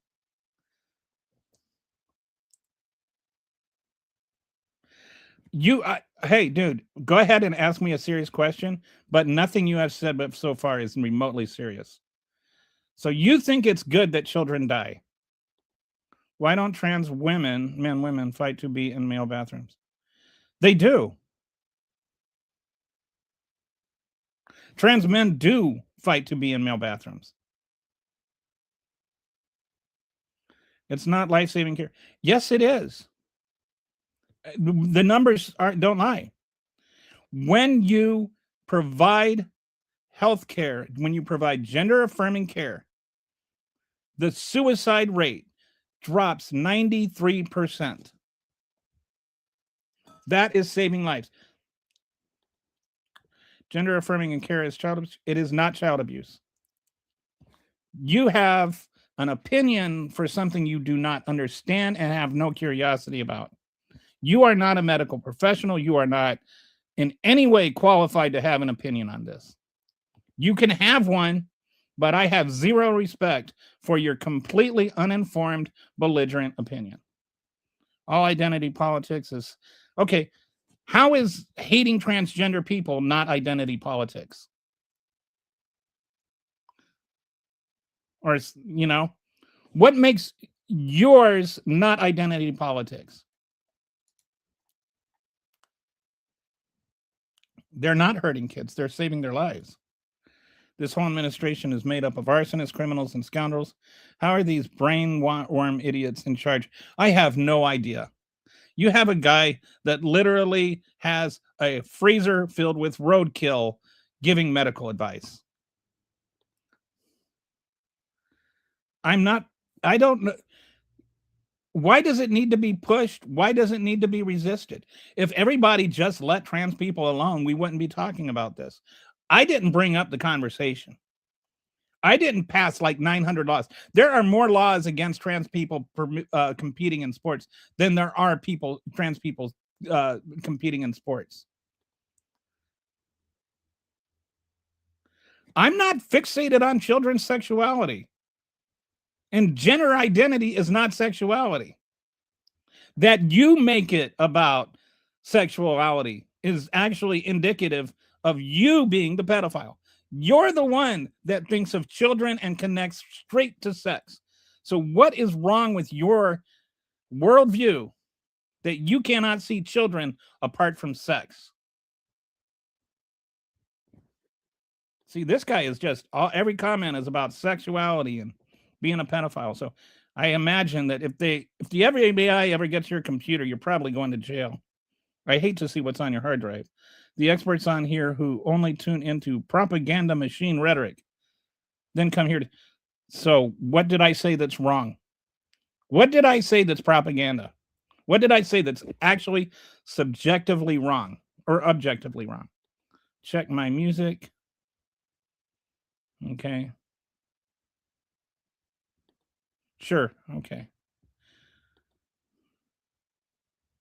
Trans men typically end up passing better giving the effects of testosterone. Why do these freaks in the other chat want trans men using the women's bathroom? Throw up a pic of Buck Angel. Yeah. I've done this before, showing some trans women and trans men and asking which one would you rather be using the restroom your daughter is in. Okay, this is the guy that came. Okay. So what you're telling me is you're a horrible father. Okay. Conservatives are the ones who can't get their minds out of other people's pants. I have not said a single thing about sex this entire time. If you can't, people that can't distinguish between sex and gender, these are the same kinds of people that cannot that view, like Donald Trump, that view all women as whether or not they want to have sex with them. I think Gerard. Which one is Gerard?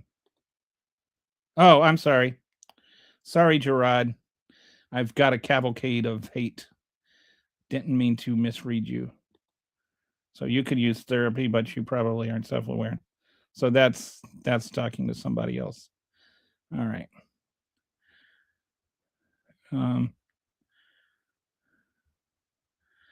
So as much as you use the R word, I would think if I am really as stupid as you think I am, then why can't you come up? I'm not going to post your comment because I hate that word and don't use that word and don't display that word. But if I'm really as stupid as that, then why can't you come up with a single cogent argument to deflect what I'm to counter what I'm saying? Like, you are actually admitting that you're dumber than me. Okay. All right. So I think, was that the end of it?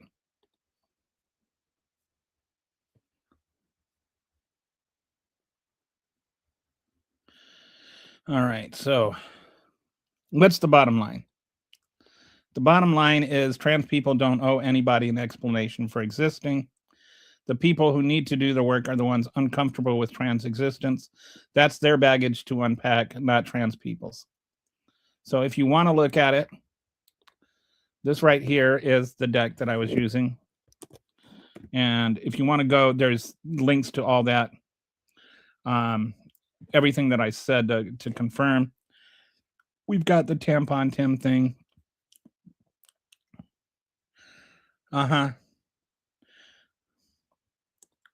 That's the crux of the whole issue. The trans ideologies are trying to blur the lines.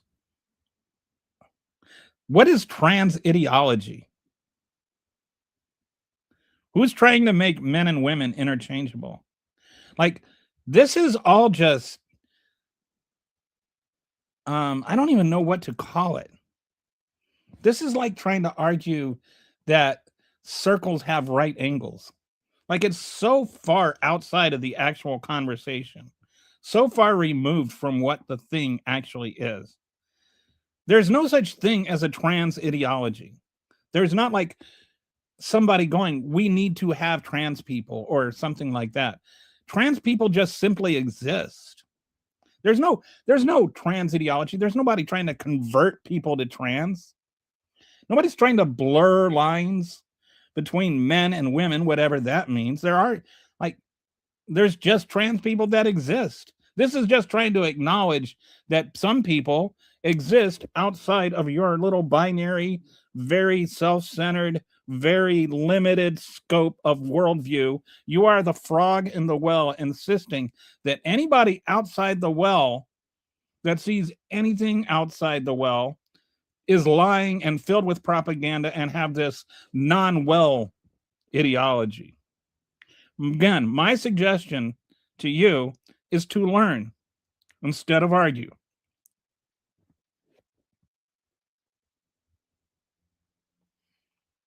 So we've got Jordan and this 26, whatever, silly Jer, whatever.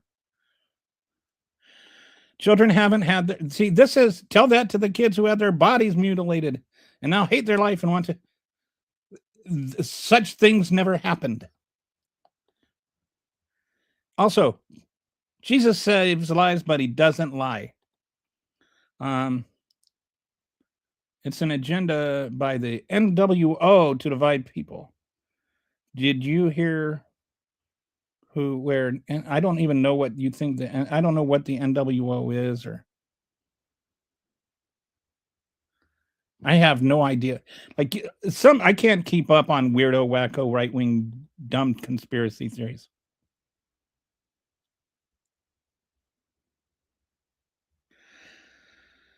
I love to ask people all the time, what have you actually, where has a trans person ever actually hurt you to make you this angry about them? I'm not. Nobody's asking anybody to make life decisions before they're over the age of 16. I covered this before. Maybe you weren't here, but nobody gets surgery before the age of 16. Most surgeries don't happen until you're 18. I don't know where I'm getting them. They're just coming from the feed.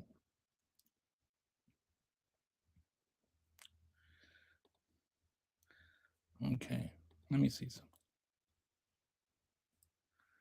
All right, how many?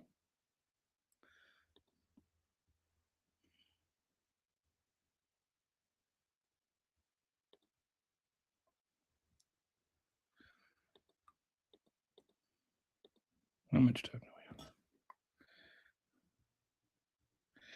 have? Okay, no. And the conspiracy nuts are cooked, entirely dumbed down population. They really, I mean, and I want to have a conversation. Like, I want to talk to them.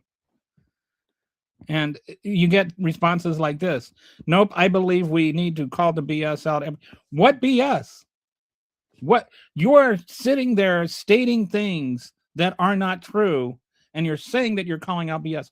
There aren't the surgery, the recommended procedure, and 99.999% of the time, surgeries don't happen before 18.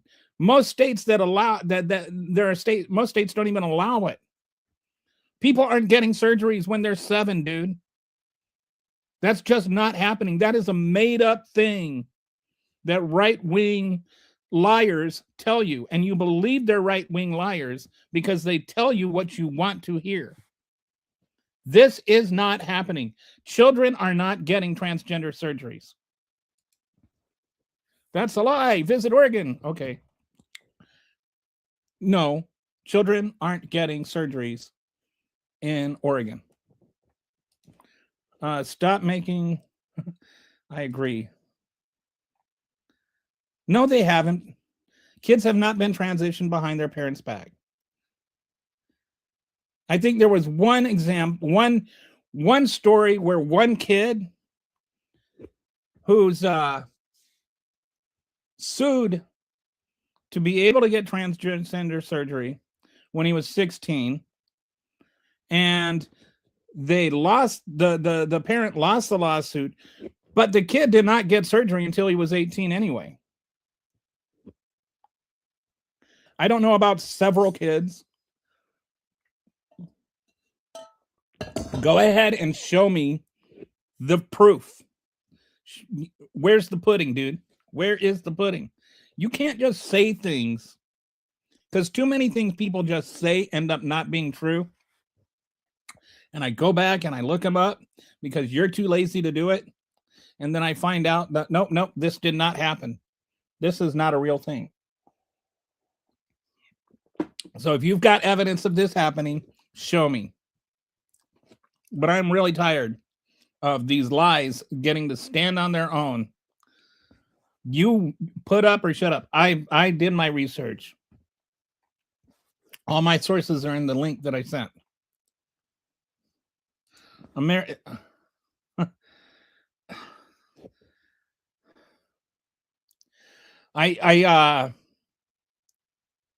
think that, like, if you go and you look at homeschooled kids, it's interesting that actually homeschooled kids end up doing better than public school kids. But I wonder if there's like different segments of that, and like they do better on their SATs and ACTs. But these are the kids that their parents are afraid that if they go off to college and they learn things that their parents didn't teach them, then they're going to come back liberals. So anyway, I do find it interesting. Stop the lies. Please tell me where my lie is. Prove to me I'm wrong. I am open to learning, but just yelling "stop the lies" is not proof of anything. Why do all lisp? I don't lisp. It's true to them. That's a lie. Good.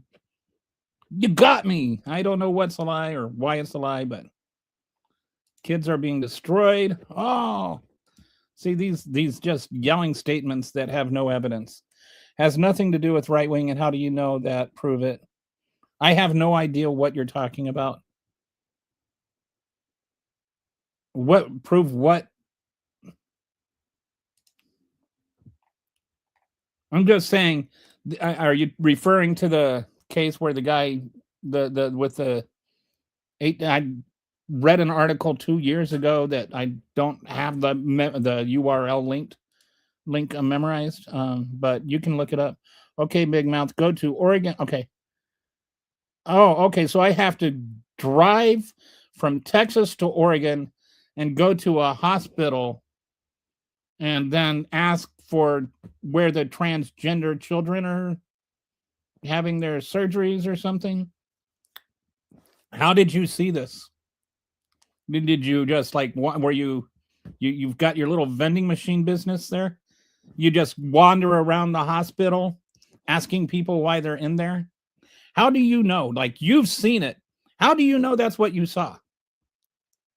What makes you so confident that those were people that were there for transgender surgery? Did you go and you read their medical charts? Because that would be against the law.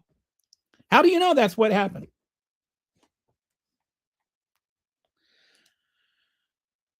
They aren't being destroyed mentally and physically. That's just, again, prove it. Show me this data. Show me that's happening. So I get a lot of statements. I have been asking for like a link or something. Haven't seen anything. Have not seen one person actually show any tangible evidence other than just yelling things and stomping their feet. Since kids are not getting surgeries, the law that passed to stop it from happening does not matter to. Well, no. First of all, there hasn't been a law. There's been a change in policy. And the change in policy doesn't just apply to surgeries. The change in policy applies to any gender affirming care, which includes counseling, which includes puberty blockers that are reversible. Those things, there's no reason that kids can't have them. These are not irreversible things. So, yes, the policy change does matter. Some, like the people, like it seems like the MAGA faithful are not able to distinguish between gender affirming care and genitals. Like your whole myopic view of everything in the world comes down to innie or outie. And so anything that doesn't have to do with whether you have an innie or an outie is somehow irrelevant to you. This is not about innies and outies. This is about the brain. And the brain not reconciling itself with whether there's an innie or an outie there. Okay. There are dozens of stories. I don't ignore them because they aren't there. There is nothing to ignore. You saying there are dozens of stories, I ignore them. All you have to do is look them up. I have looked them up. That's why I know about the one. When I looked up the Loudoun County thing. When I look stories up that people tell me about, when they've got specific ones, and it'd be nice if for once somebody linked one instead of just telling me to look them up. Look up this thing. Oh, you want me to do your own research. But there aren't dozens. I have looked it up. There's nothing to look up. That Fox News told you something else does not make it just magically appear. If it's true, prove it. Prove your own argument. No, he can freaking read. Right. The do your own research crowd, you notice they never do their own research. These are some people who believe teachers have cat litter trays in classrooms. Yeah, they probably do. Now that you brought it up, you'll probably hear somebody defending that. You don't know you're right. Why? Why don't you know how to spell you?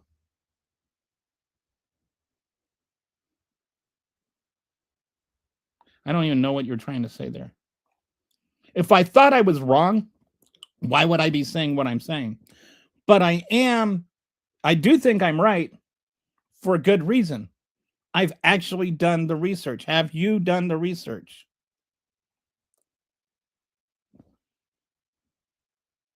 They are doing it for kids again. Call the place. No, I'm not going to do your research. If I have to call places and ask them whether they're, dude, show me the evidence. I'm not going to go into an investigative probe calling hospitals in Oregon just to mollify some Jesus saves lives at Paradin guy on YouTube who doesn't know what he's talking about and doesn't care what the answer is. If you care about it so much that you are this convinced it's true, just post a link right there in the comments section. But you can't do that because you know it doesn't exist. And yet nobody can prove to me it does. You're repeating what you're told to believe. You're not doing any if you have done the research and you're not just being told, repeating what you've been told, go ahead and post it. Post the link. Post the proof that you have researched, that you have found, that you know that what you're saying is true. Prove your own argument.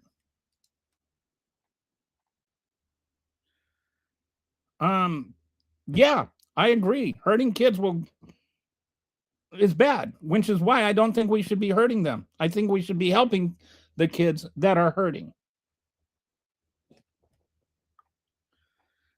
And right now, there are a lot of trans kids hurting. The anti-trans laws, when they get passed, causes the suicide rate to go up 7 to 78%. Do you actually care about the kids, or do you just care about your talking point? If you actually care about the kids, if you really mean what you just said, then you should be saying we should not be having these anti-trans laws.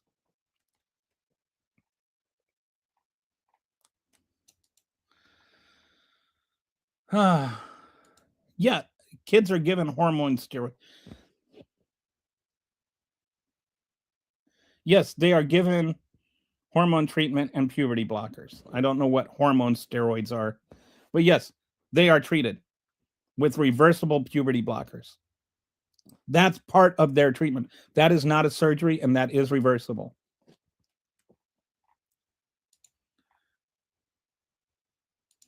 You advocating for kids. I'm not advocating for kids to be mutilated. Where have I said that I'm advocating for kids to have transgender, have genital surgery? Where have I said that? That you can't have this conversation without thinking of children's genitals is actually what's disgusting. What kind of sicko are you? Why are you thinking about children's genitals? Yes, you're too lazy to look up things that you claim to have looked up and saw for yourself. And I know this because I keep asking you to post a link and you won't do it. You apparently know where this is. All you've got to do is hit Control C and Control V. That's how lazy you are.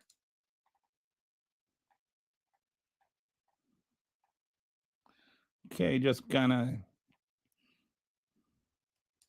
Okay, most states, not all states, but most states don't allow it.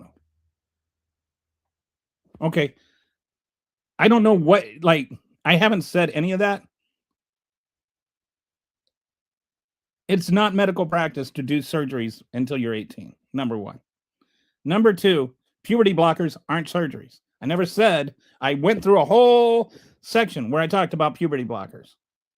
Yes, puberty blockers are not surgeries. Puberty blockers are not irreversible. Puberty blockers only come when you're 16. Puberty blockers only come after like years of counseling. Puberty blockers are reversible. Like, there is puberty blockers, but that's part of transgender care. I am distinguishing between things like counseling and puberty blockers and surgery, a distinction that you can't seem to make because you can't stop thinking about children's genitals. Biden made me gay. So, okay. Oregon is run by a bunch of, okay. I have no idea who Jazz Jennings is. I know that there are some people that have transition regret.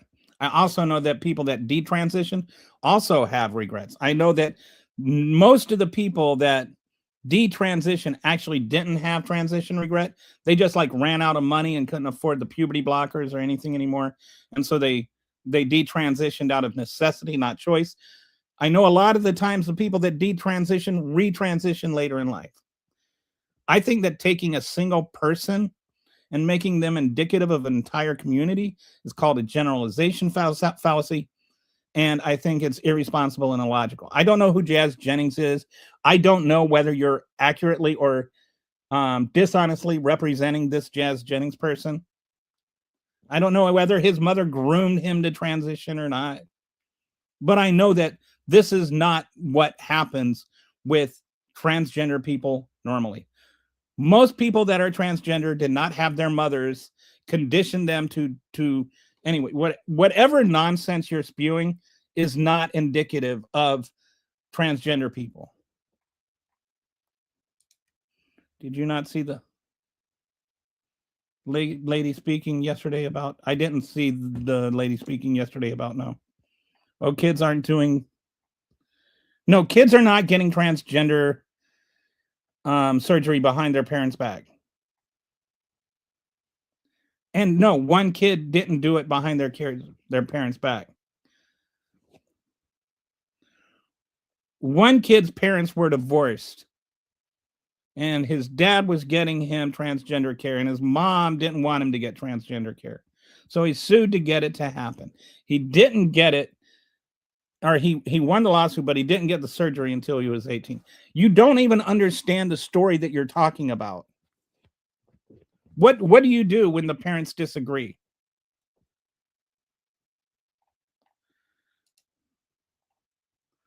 Nobody's brainwashing. The only ones being brainwashed are people like you into thinking that somehow transgender people are evil. What evidence? Where is the evidence? I have not seen any evidence to respond to, Derek.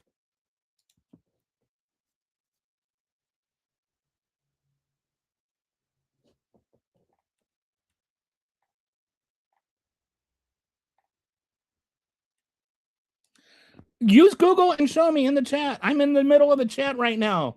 I don't have time to like research your little made up things. No, they don't. Mastectomies aren't gender, they're gender affirming care, but they're not on the genitals.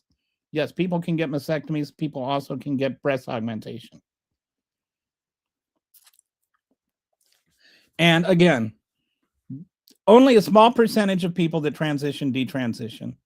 And most of the people that detransition out of a financial necessity, not out of regret. Just like you saying a bunch of nonsense. Man, they're insane. The issue is that we're using transsexual now. This is a real hater. Pseudoscience only goes back to change. No. Transgender people have existed for thousands of years on every continent and every society throughout the history of mankind. The idea that this is a new invention is something. And how is it broken? Or how it's broken? I don't know what's broken. How is it gender affirming care? Why not affirming the original gender? Because that's what gender dysphoria is. Your brain and your genitals are telling you different things. So your brain is more real to you than your penis or your vagina. Your brain is more real than your innie or your outie. So what you're doing is you're affirming what your brain is saying rather than what your genitals are saying. So could you be the opposite gender? You can no more be the opposite gender because your brain and your genitals align. So to you, that's normal. But to them, asking them to align their brain and their genitals would be just as hard for them as for you to unalign your brain and your genitals. So the affirming care is to affirm the genitals to the brain. It's not about affirming the original gender. It's about allowing people to live peacefully the way that their brain tells them they are. Why does it matter to you how another human being lives their life? Should we also affirm other dysphoria? What do you think dysphoria means? The gender dysphoria is not like being misguided and thinking that something else happened. Or like thinking that you're a woman when you're really a man or something like that. No, dysphoria is the discomfort between your brain and your anatomy. It's the inability to reconcile those two things. It's the discomfort that comes from that. We aren't affirming the dysphoria. We are addressing the dysphoria by affirming the gender.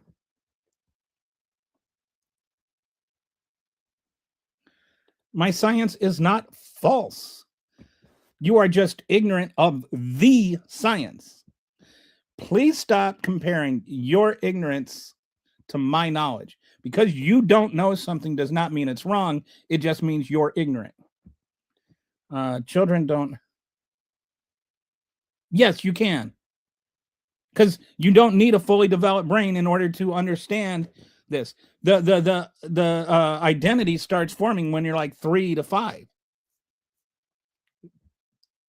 This is not new stuff. This is like people have actually studied this stuff. This is not just like I go like honestly, try and go and read some of the literature on this. It's not simple stuff. There's chromosomes involved. There's all kinds of things that are involved.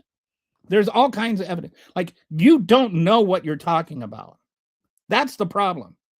This is another one of those circles have right angles arguments that I see people make.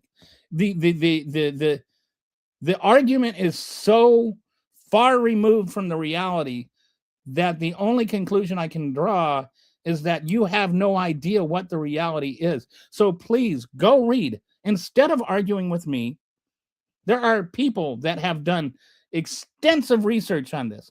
Read what they had to say instead of watching what Tucker Carlson has to say.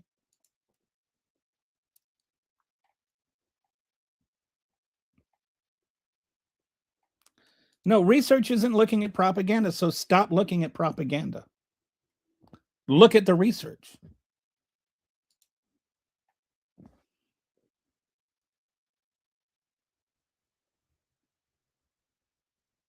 Yeah. Including gender affirming treatments, though parental involvement is typical for surgery, notes Oregon DOJ. Can you, if you want to, can you look and tell me how many people have had gender affirming surgery on their genitals under 15, over 15? Because I think that from what I understand, there are breast reductions and augmentations done, but not on the not actual gender reversals. Like gender affirming care is a big umbrella, and it includes everything from counseling to puberty blockers to upper surgeries to lower surgeries. And the upper surgeries I think can happen before 18 in some places, but the lower surgeries don't. Upper surgeries are reversible, lower surgeries aren't. So I mean, since they won't do it, if you could do it, thanks for pointing that out.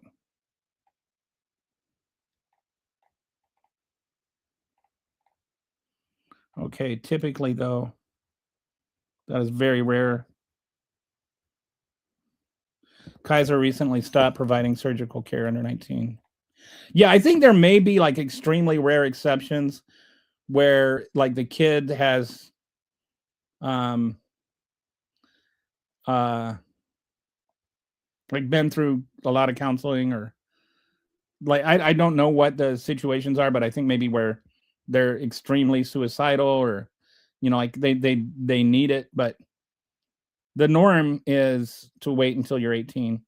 My wife's cousin's wife has a son who got the surgery on his 18th birthday, and like that was his 18th birthday present from her, but he couldn't get it the day before, and this was in Kentucky or Illinois, maybe. Go ahead and just, you could have typed a link. You could have just put the link in instead of that comment. You can post the link. It may not post as a link, but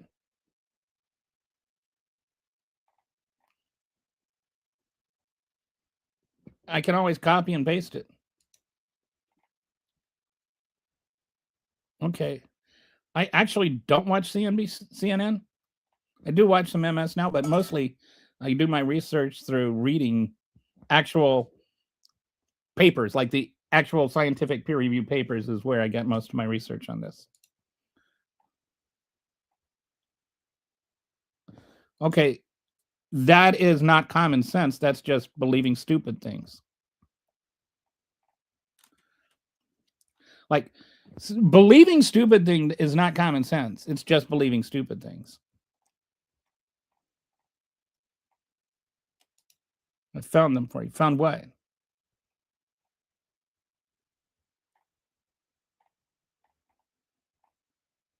We found. You found a PD file. I have no idea what a PD file is. PD file. No, puberty blockers are not mutilation. The medical community would disagree with that. Okay,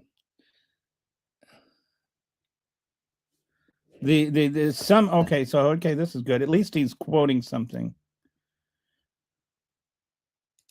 That some of the changes triggered by gender affirming hormone therapy cannot be reversed. Others may require surgery to reverse. This is one, not the same thing as mutilation.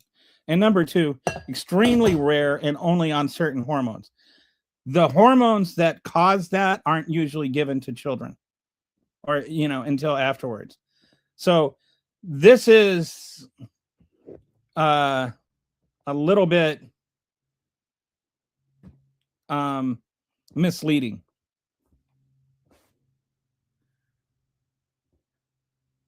You can get the hormone therapy in a way to where it is completely reversible. No, you're not. This is not true. This is just not true. I know that you were told this was true by somebody somewhere at some time, but it's not true.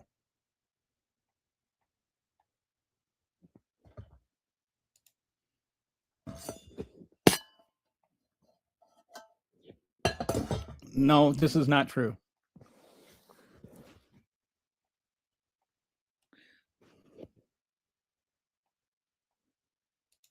The real cause of gender dysphoria.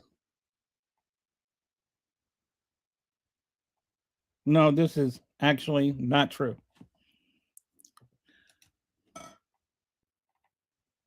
No, it didn't. What it proved is that you took one sentence out of context and without an actual understanding. There are puberty blockers which can't be reversed. Those are not given to teenagers. Those are given to people that are going through the actual surgery. Also, you can't tell me it's not for. No, this is not true.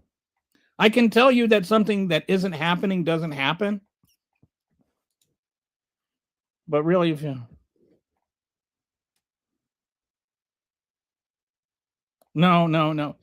Then did the BPAs in the food and water from the plastic that you consume all the time, did those like retroactively break the space-time continuum and go back 6,000 years in history and cause gender dysphoria through every single culture in every single continent throughout the history of mankind? Is that powerful?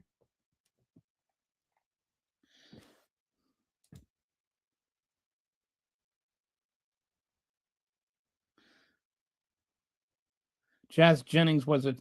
So I know. I'm sorry. Is she? Oh, Jazz Jennings was a trans girl who had a TV show, and is happily living as a trans woman. Okay, so she wasn't like some example of a trans person that was forced into being trans or something. I actually, dude, I think I might have talked to you before. I think that you might have a misconception that liberals eat like plastic and stuff, but I bet if I made sandwich bread the other day, that if you had that my sandwich bread, you would say it's the best sandwich bread you ever had in your life. I made it with fresh ground white, hard white wheat, hard red wheat, barley, and kamut. I don't have plastic. I don't store my food in plastic. I bake my food in stoneware. Every I the only I mean there are a few appliances that have some BFA free plastic that it comes into contact with for a couple of minutes. But in general, I don't like plastic. I don't use stain or I don't have nonstick cookware. My only nonstick is my cast iron skillet with its seasoning. I don't know why you think that like eating healthy is like a thing conservatives do and liberals don't. I don't know where you get that from. It's a weird way of looking at the world. And I'll say the person that I have learned the most about baking from with fresh grain flour is she's got a site called Grains and Grit, and she's unquestionably a conservative.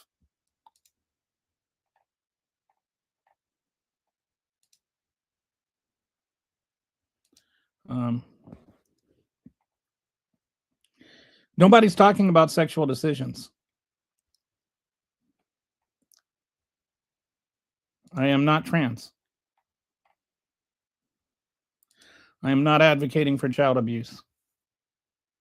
And I don't a PDF. I don't know what you. Oh, pedophile. No. Um, what's your responsible illogical? What's your responsible in illogical is supporting trans ideology because you're too afraid of hurt people's feelings. Well, that was a word salad. Um,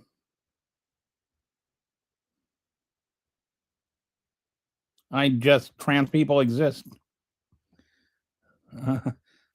Okay, why can't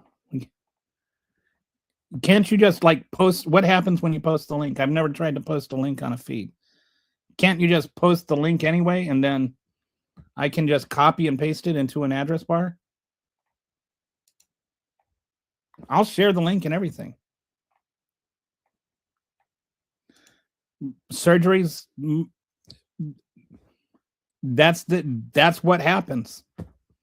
People are asked, like, they don't make their decisions until they're 18.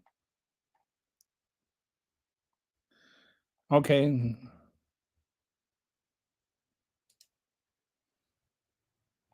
Okay. This just shows you don't know what you're talking about. Not that whether your DNA permanent or your chromosomes are permanent, but that you don't know that your DNA can have an effect on being trans, or that your chromosomes can have an effect on being trans. You're the one literally arguing that they can't change, but you're using chromosomes and DNA both may have an impact on people being trans. That's why sometimes identical twins are trans. DNA can have a very big impact on whether people are trans or not.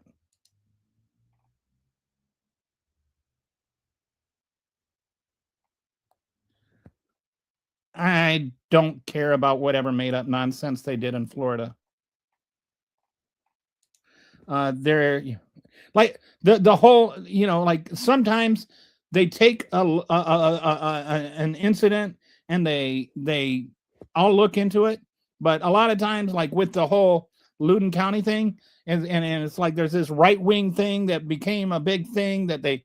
And then you go and you look into the details and no, they misrepresented it and they skewed it for political purposes so that they could villainize a transgender community that's already so marginalized that it can't stick up for itself. But they get people to give them money for it. There are plenty of people who had their body parts chopped off. Okay. There are not. This is all CNN and real news won't cover it because it's not true. You're lying. Okay, then what is the real percentage? What percentage of what?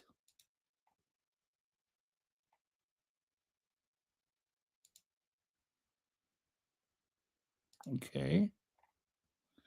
Some of these I don't know if they're parody or if they're. This is how weird MAGA is. They can say something like transgender was made up by two Chinese billionaires, and I don't know if they're being sarcastic and trolling as a joke or if they really believe that, because MAGAs could actually believe that.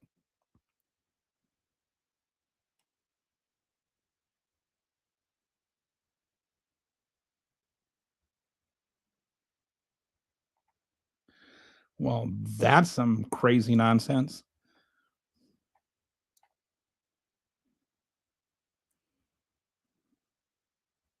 There is no facts to back up your 70, 80. Yes, there are. And not only that, it's in the deck that I shared. And if you look in the deck, then there's a link to that study. There are facts. And it's 7 to 78%, I think. And it all depends on the age and where like the age of the kids, and 16 to 18, I think, was higher. A higher percent, or 16 to 17.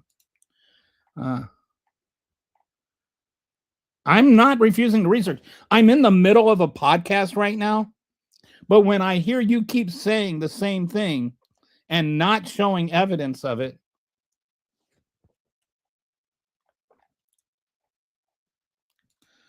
Hi, Shuli. And then you'll act like we are committing genocide. I have no idea what that means. There he goes, lying again. You should really think about whether the facts you believe in actually scientific backed up or just some random statement. You should. You should. I agree. Everybody should. That's why I go through and I like actually study these things. I am not just reporting or talking about what MSNBC said. I went to like source material. I went to the actual peer-reviewed reports and looked at those. I am not just speaking off the cuff. You are, like you got, I don't know which side you're on here, but like people that are sitting there just declaring things as though they are true that they heard on Fox News or because Donald Trump said so. They're the ones that need to go and actually do some real research. Merry Christmas. Thank you. I actually don't celebrate Christmas because I'm a Christian, which is kind of weird, but Christmas is not a Christian holiday. God forbid you find an asswipe. Okay. I don't know why you love that word so much. If you believe this garbage, okay, All right. So just now we're just back to insulting my intelligence. Anything important?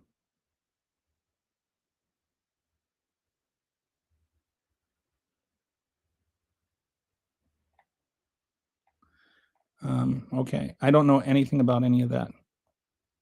It's interesting. I think that, if there's something valid there, look at it. It's worth looking at. Nixon unconstitutional war is actually cultural genocide rooted in xenophobia, classified kills, left and right wing or KKK, and ban religious practices. Okay. My brain tells me I am a supermodel billionaire. Can we make this happen somehow? Okay. This is not about role. This is like, I'm not saying a gender identity is like being a pilot. Like you can't just say I identifying as a pilot and then go fly a plane. This is about people identifying and just living their life as who they are to them.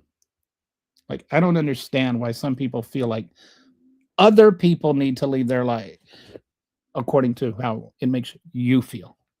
Like, if somebody is transgender and they live their whole life, and this guy that was born as a guy, and then she says she's a transgender woman and she lives her life as a woman, and how does that affect you? Why does that matter to you? Why is it so important to you that she can't do that? Why does that like bother you so much?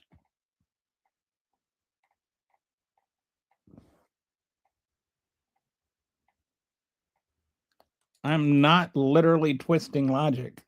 I'm straightening out twisted logic.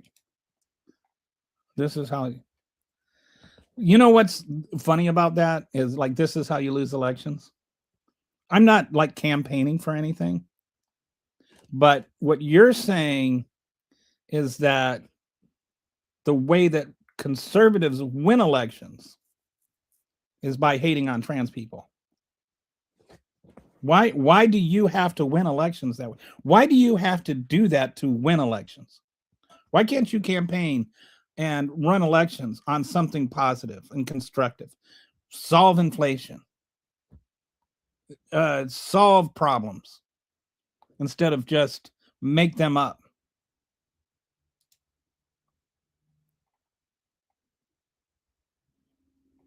I work from home. But yes, I wear a mask in public. And yes, masks work.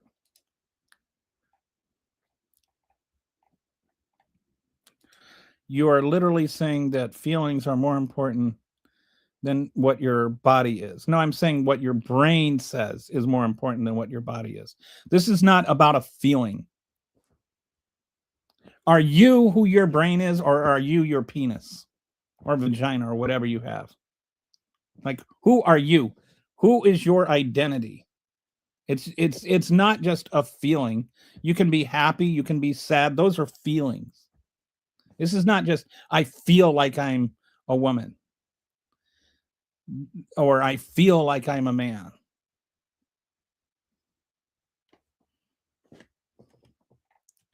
This is like, that's a deliberate attempt to not understand things.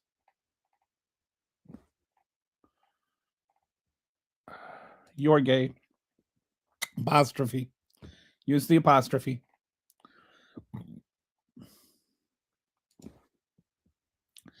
Here's something you can do. Like, if you're genuinely interested in learning more, one thing you can do that kind of helps is look at the original source papers and then like use whatever AI you trust, and you can paste it in and then ask them to summarize the article for you, and then ask them questions to get feedback on it. And that way you can kind of like, you don't need a PhD to actually, you know, like understand all the stuff, because some of the language is like, I have no idea what I'm reading here. But between reading it and translating it through AI, translating it from PhD into English, I can start to get an idea of like what it's talking about.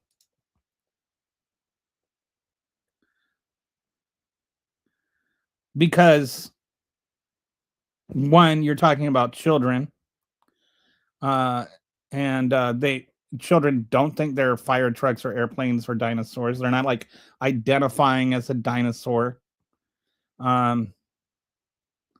And what makes transgenderism different is children grow out of that. They might pretend they're a dog for a couple of days. But we're not talking about a kid that ran around barking for a couple of days because you got a new dog and he thought the dog was cute. Like, is that an honest question? Is that a sincere question? I really wish people could engage sincerely on this, because you really are talking about actual other people's lives that you're trying to determine how they live. Well, yeah, you know, like I just said, but you're just saying that everything I'm saying is propaganda. You're refusing to do any research whatsoever. Why is it that you're allowed to do that after I did research before I had this podcast? I did the research already. Why is it that you refuse to do any research that might challenge whether or not what you believe is true?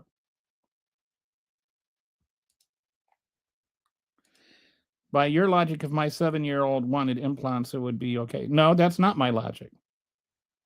My logic is, if your 7-year-old daughter says she's transgender, that you should take her and get her counseling to treat her gender dysphoria. And then if after she's 16, I don't know why she would need implants. Why would your daughter need implants? Anyway, if your daughter thinks she's a boy, if your daughter identifies as a boy at 7, Get her counseling. Get her gender dysphoria treatment. Sometimes people go and they have gender dysphoria treatment, and then they turn out to not be transgender. But it seems to be a permissive thing or a persistent thing. Years of counseling will generally affirm whether or not they have genuine gender dysphoria. People aren't just deciding that they want to live as the opposite gender because it's cool. They get bullied. They get rejected by society. They get rejected by their parents. They get rejected by family members. They're not doing this because it's cool and trendy.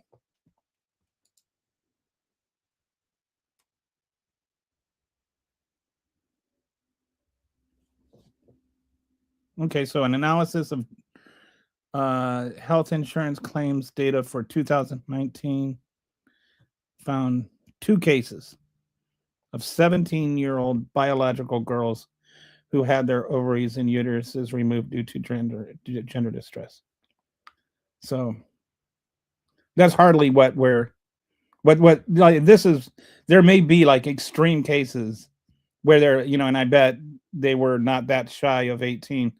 Anyway, I think like this is actually sort of proof of what I'm saying. Like there's only the situations are extremely rare and specific. Even with the Oregon supposedly being packed with kids. Anyway, she was young enough for Matt Gaetz to date, I guess. Or old enough to, I don't know.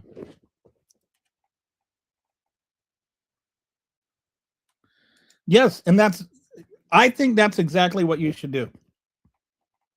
I think you should leave them alone. See, you keep repeating this, that they do. I'm saying that it is not normal practice.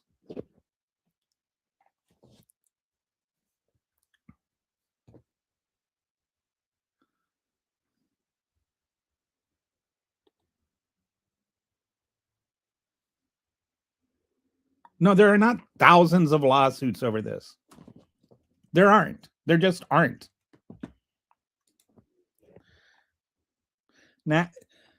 Nationally, studies indicate that genital surgeries are very rare for minors. An analysis of national data from 2016 found that only 405 youths across the entire country received genital surgery, compared to over 3,200 chest surgeries. Most gender-affirming surgeries for minors, nearly all, are chest-related. So 405, that's more than I was expecting, but still, that's, when you consider that compared against the number of suicide attempts, it's a fraction of suicide attempts. And also, I'm wondering about like if they were 17 or, how many of those? I bet does it say their ages? How many of those are like under 16?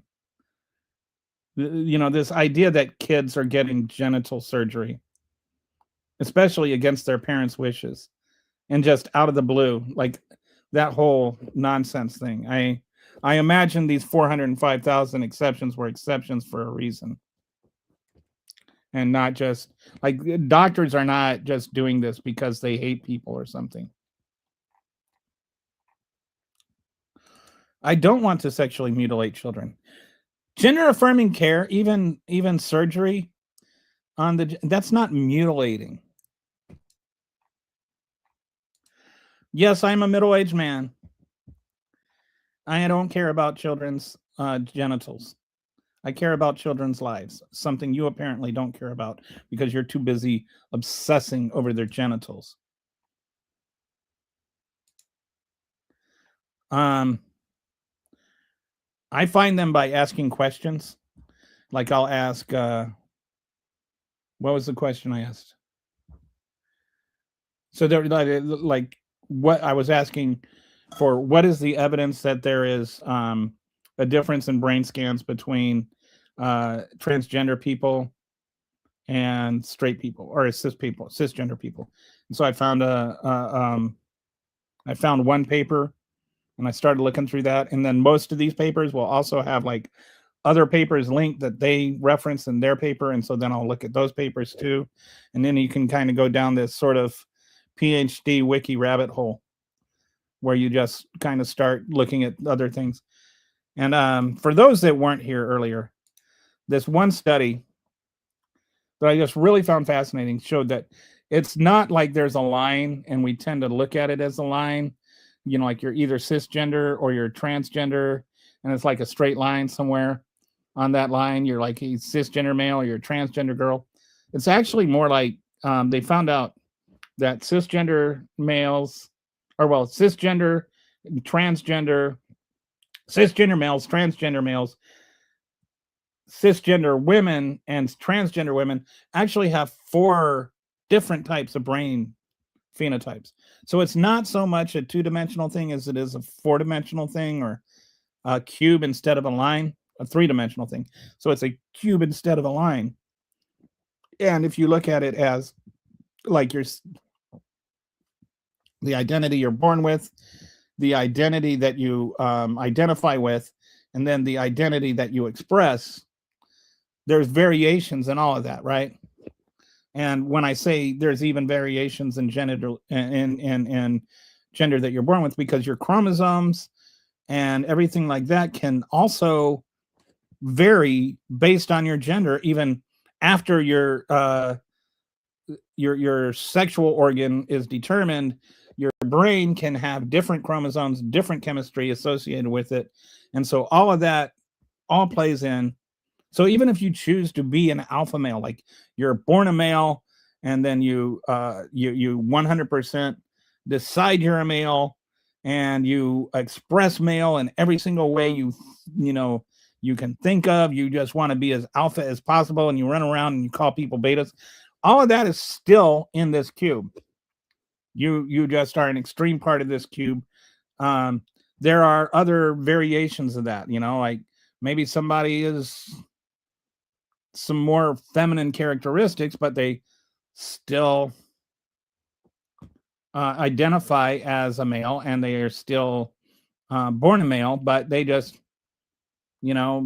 like cooking or something. They might like a thing that is generally associated as a feminine trait, and so they express that gender identity in a different way, other than just male. And they're not just the guy that the only cooking he does is, grabbing a big piece of meat and throwing it on a fire, holding it over there with his bare hands or whatever. This is also like people conflate drag queens with transgender women, but this also explains that it's a diverse sort of thing. Anyway, I got to thinking about this because of this paper that I looked at that showed that cisgender people and transgender people have different phenotypes for their brains, even than men and women. Like it's an array. It's a complex thing. It's not just one or the other. So in one sense, you can say every single person is their own gender. All liberals are demonic. Okay. See, like this is helpful. Even if I had a kid that was trans and they wanted surgery, I would not allow it. God made you a man for a reason, and God made you a woman for a reason. Okay. Okay, but that's probably why your kid won't want to talk to you after he's 18. Why are you so hard? I'm not. Okay. Yes, but it can be reversed. And it's not mutilation. Dude, if you hop. Okay. Just going to pop down to the bottom here. I love this gender essentialism. I don't have any idea what that means. Your bone structure shows what sex you are. Males always have one structure. And okay, I bet you think that white people have different size skulls than black people too. Um,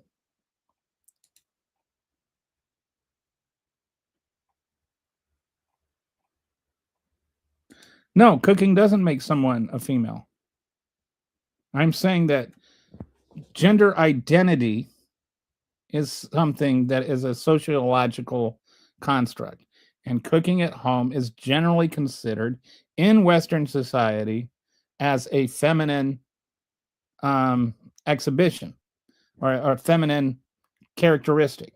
I'm not making that a thing. I am saying that's what it is. Saying our culture and our society has determined that. So if you do that, that's part of the your gender expression. Even if your gender identity is I am a male, even if your gender birth is male, you will do certain things that may be associated with being a woman. Or if a girl plays baseball, she can be a straight cisgender girl, and she can be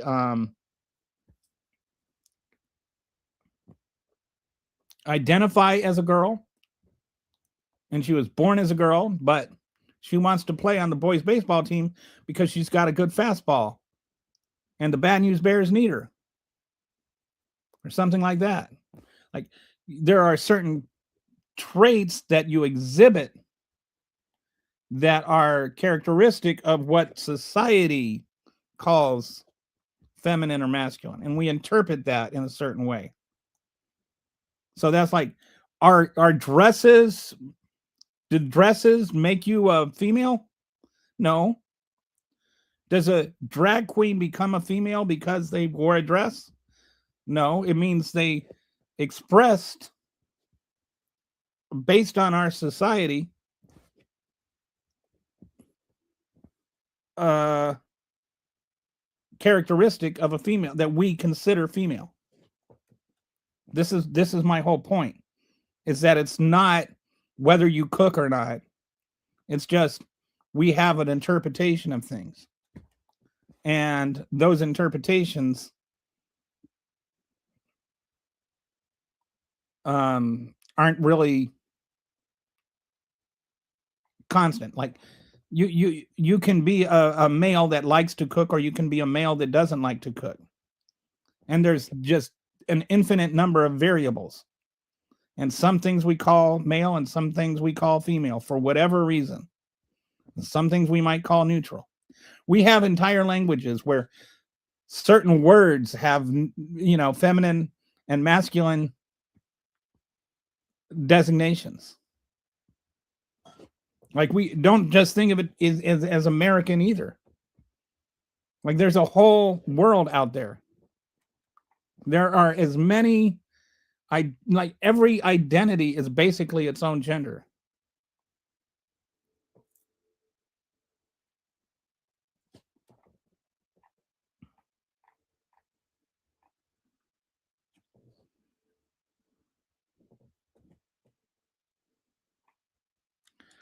What a just ridiculously bizarre comment. Um, could okay. Trans rights are human rights. Right. I agree.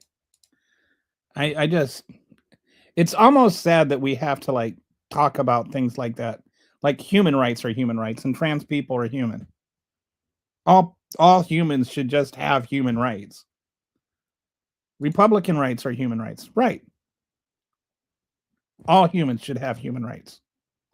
But your right as a Republican does not mean that you get to omit somebody else's rights as a human.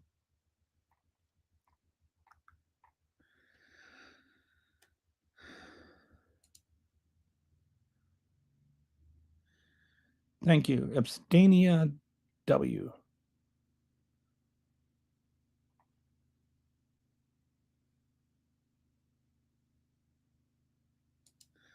I think you should accept trans people.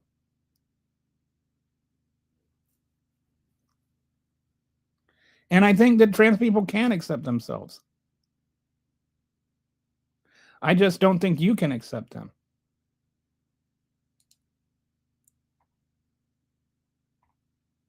If you can't argue why gender identity is not important, then so many forms of identity.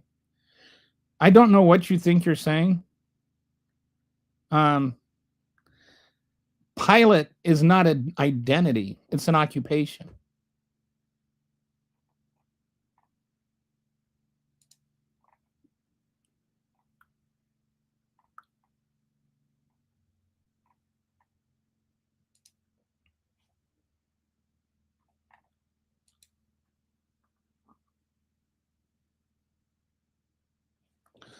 What there may be a genetic component to political identity, honestly. There's actually some studies on that show that the more flexible you are in your thinking, the more likely you are to be a Democrat or to be a liberal, and the more constrained you are in your thinking, the more likely you are to be a conservative. So, and then that can be actually there could be a genetic component to that. Like there literally may be a genetic component to political identity. Um,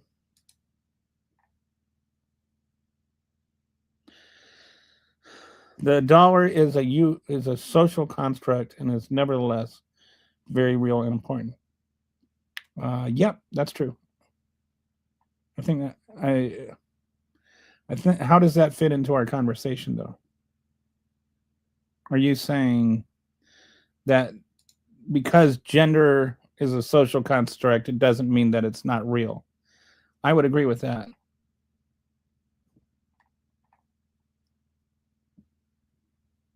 All trans people should be accepted to the nut house. Okay.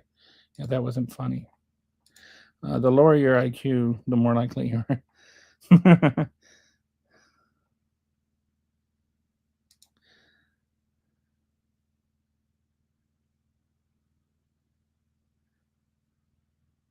Yeah, that whole 90%, that whole percent of your brain thing is actually bogus. We all use 100% of our brain.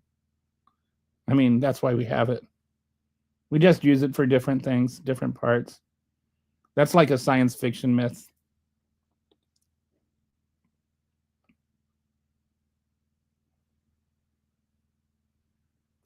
Don't you find it very convenient that your concern about identity just happens to perfectly map onto a minority advocacy group? I don't know what that's supposed to mean.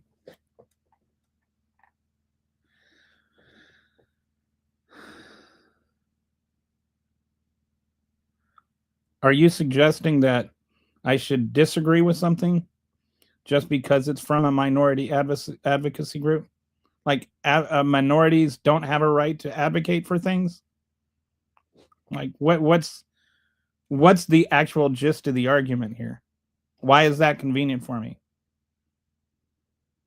My concern about identity is because I have a transgender nephew that I don't want to have to go through hell.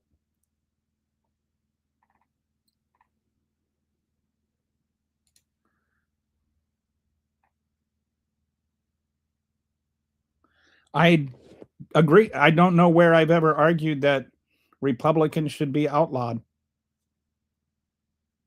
I absolutely think we have to respect the rights of every person's political beliefs as long as they are within the realm of not eliminating other groups of people's beliefs. Like, I have no problems with Republicans. I mean, I have issues with Republican beliefs, but I have no problem with the legality of Republicans existing. Your president, on the other hand, has problems with me legally existing. Like anti-trans, no, anti-trans couldn't be genetic in that sense. Because one is about understanding and knowledge, and one is just about your actual brain chemistry.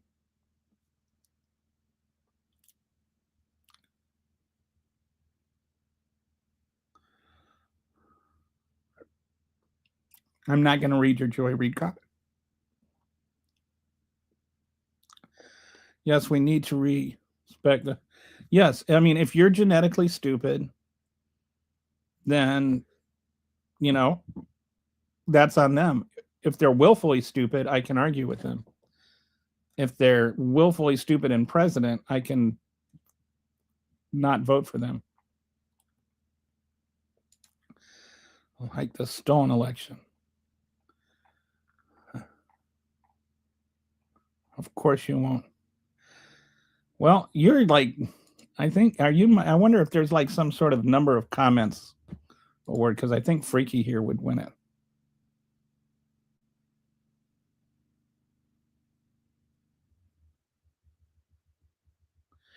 If Bill Clinton molested children, he should go to jail. Absolutely. I think I don't understand why this is even controversial. Anybody that molested children should go to jail. Period. If Bill Clinton did it, send him to jail. If Donald Trump did it, send him to jail. I have never heard anybody advocate for if Bill Clinton molested children, he shouldn't go to jail.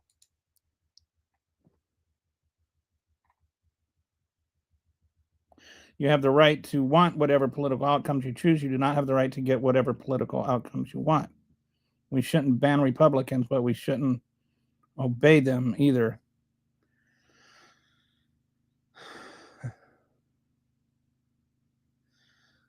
To a point,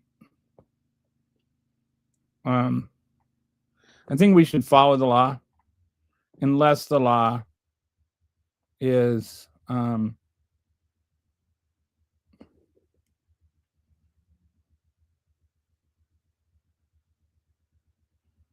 and like when black people sat at the lunch counter and violated the segregation laws in civil disobedience.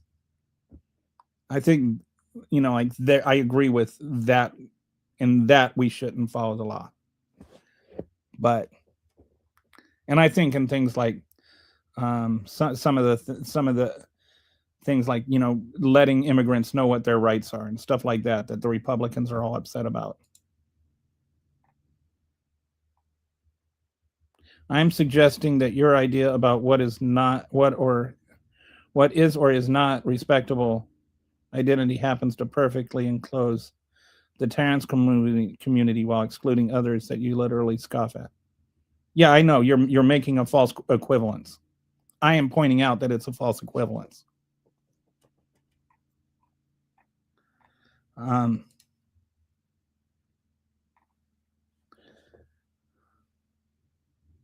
think Jimmy Carter was on Epstein Island? Wait, hang on. How? I think weren't some of them dead before Epstein? Okay, who are the last five? Trump. Are you counting Trump twice? So you think Trump, Biden, Obama, Clinton, and wait, Trump, Biden, Bush, Clinton, and Obama. I don't know. And I don't, anyway. Someone can actually identify as a pilot and could feel dysphoria when you do not address them as such. No, that's not at all what dysphoria means. That's a complete misunderstanding of what dysphoria means. And there's no such thing as identifying as a pilot. Okay.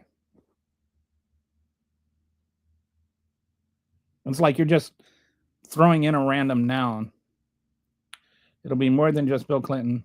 It'll be all of Hollywood, and Donald Trump will not be on there. Okay, if everybody in Hollywood and is on,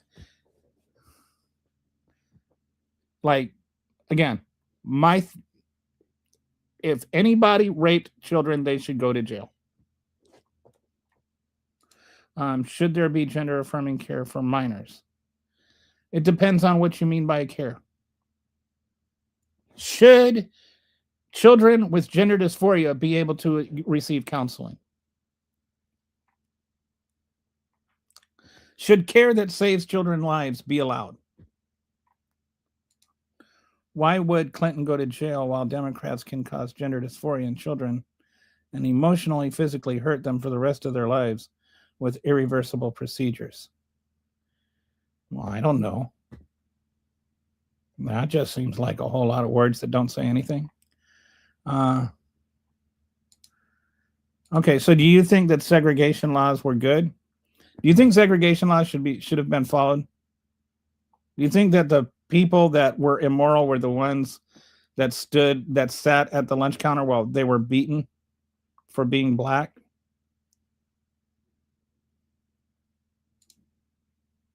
What about just, the law that was passed that the entire Epstein files needed to be released today, and they're not all being released. So a specific law was passed specifically for the Trump administration, and they are not following that law. They are following part of the law, but not the whole law. So are you upset with Donald Trump for breaking the law that was literally passed just for him? They literally passed a law just for him, and he did not follow it. I think Trump had Kirk killed for Israel and to distract from Epstein. I don't think that Trump had Kirk killed. I think Kirk was killed, and ironically, I did not plan this, but ironically because of his anti-trans rhetoric. And he, I don't know if this guy was, I don't think he was left-wing. I think he was, the whole Nick Fuentes thing seems to make more sense to me, but he was like just kind of this niche of MAGA that like went down this transgender hole. He got a transgender girlfriend, and he decided to take it upon himself to assassinate Charlie Kirk, and he did it. But that's all we know. I mean, we don't even know that. I think that we are too eager to assign too much to too little. And I mean that this is a man who made a decision, and he represents only himself. I think that willfulness itself, willfulness is based in brain chemistry.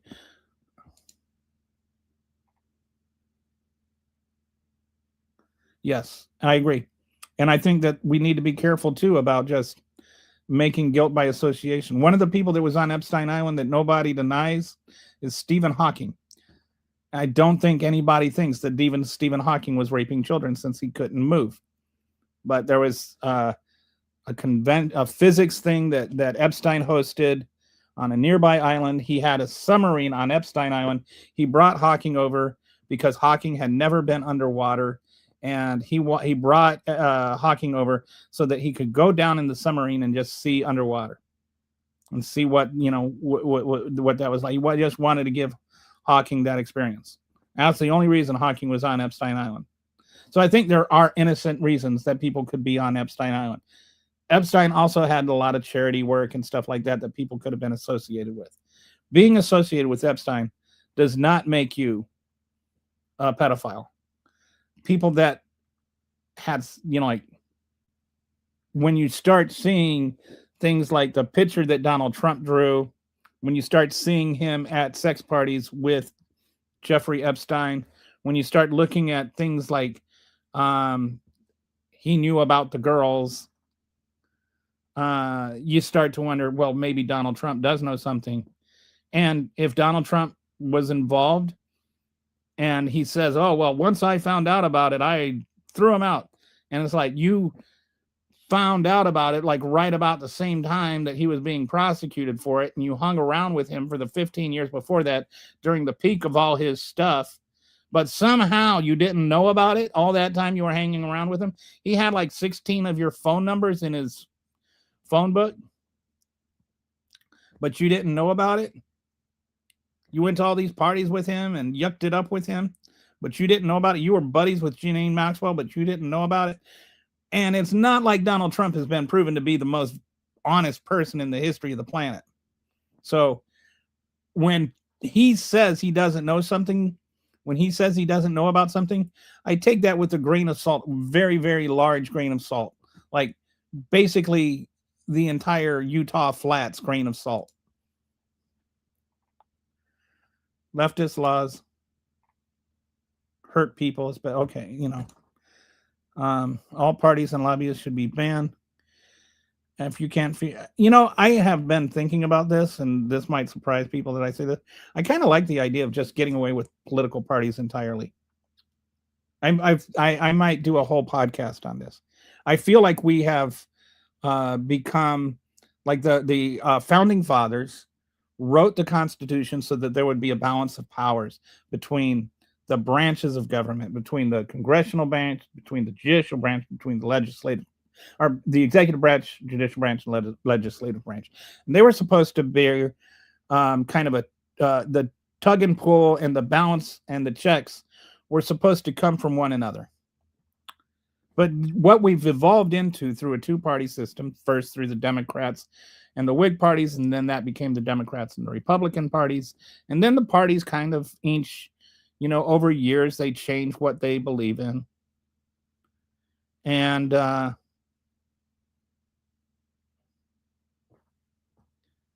the interesting thing is that the Whig Party was actually started as like an anti-king party. So there's like irony to this today. Like the Whig Party is actually more like the No Kings parade.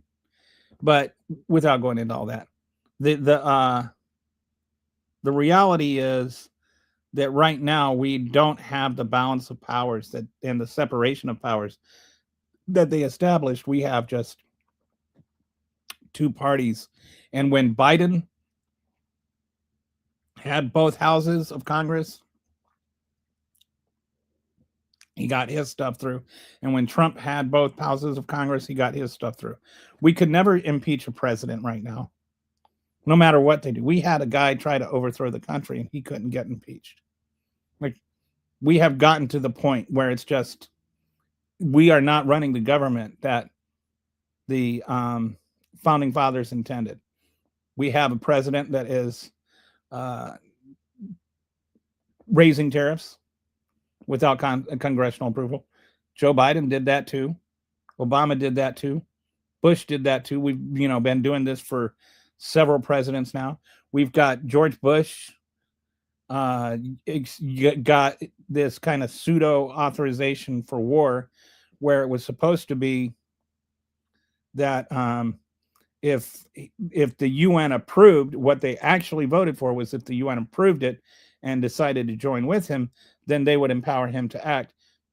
The UN never did that. He decided to invade anyway. Congress never stopped him. Then Barack Obama came along. ISIS evolved, and Obama asked for authorization to act. The Republicans in Congress said, actually, the powers that you're asking for are insufficient.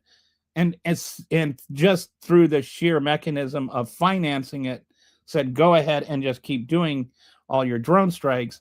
And then Obama expanded that. And then the drone strikes, which now MAGA complains about, were an expansion of that. And then 2017 comes along. Bush actually accelerates the use of the drone strikes, still going after ISIS, which, by the way, were an actual terrorist organization, and went up, like, I think 4 times the rate of what Obama was doing. And now he's extended this. What Obama's justification was that the bills, the authorizing Bush said associated forces, which it didn't actually say, and which, by the way, ISIS was actually at war with Al Qaeda. They weren't even associated with Al Qaeda, but they were brown and they were terrorists. And so he expanded that. Then now Trump is expanding this into the, I can just call anybody a terrorist organization and go out and kill people. And so we've been what-ifing the next guy so long that now the next guy is the what if. He is the guy that is just saying, I can say go out and kill people, and then you have to go out and kill people. So anyway, sorry to go on this long-winded detour, but I agree with you. We need to get rid of parties and lobbyists. I think that so much of this is just, rather than congressmen and senators seeing themselves as congressmen and senators, they see themselves as Republicans and Democrats, and they just go along with whatever the president does, or they oppose whatever the president does. And they're not looking at their roles as, the way it was designed to be. And you've got you've got the president sitting there making decision, or deciding that the judicial branch can only disagree with, or can only make rulings that disagree or that agree with him. And if anybody disagrees with him, then it's because they're a liberal or whatever. So we have no more balance of powers. We have no more separation of powers. We just have a president that does whatever he wants whenever he wants.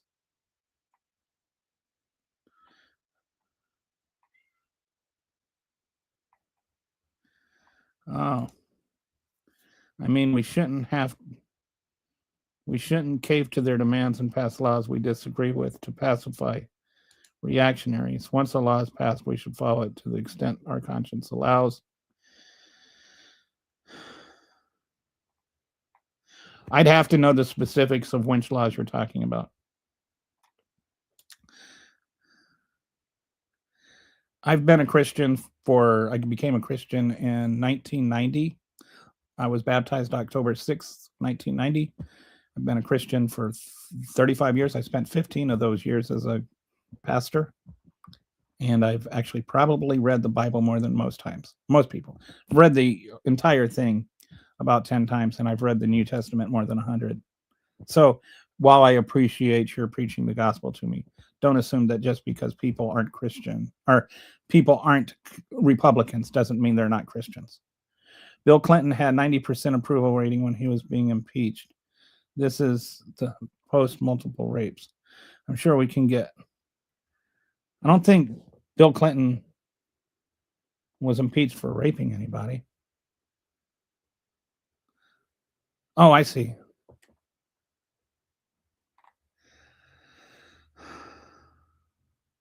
On all the Epstein stuff, I'm just saying wait until we know. Carter, LMAO. Carter is like, why wasn't stagnation cool when I was president? I doubt Obama was. I'd be. Oh, we're way back there. I went on that long tangent, and so we got all kinds of people weighing in on which presidents were on Epstein Island. I've never seen anything showing that Obama had any relationship with Epstein.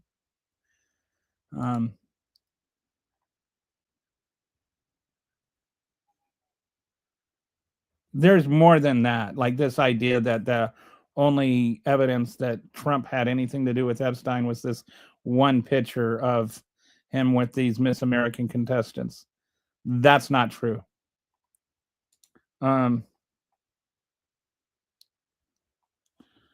autism, yes, having autism does not mean you can identify as normal. The burden of bringing normalcy to my life is on me, as I am the one who has the problem. I would just say that having autism doesn't mean you're not normal. You're just a different kind of, your brain has a different way of working. I think we got to get past this idea of normal. Nobody's normal. If anybody is truly normal in every aspect of the way, that's the scariest mother bleeper on the planet.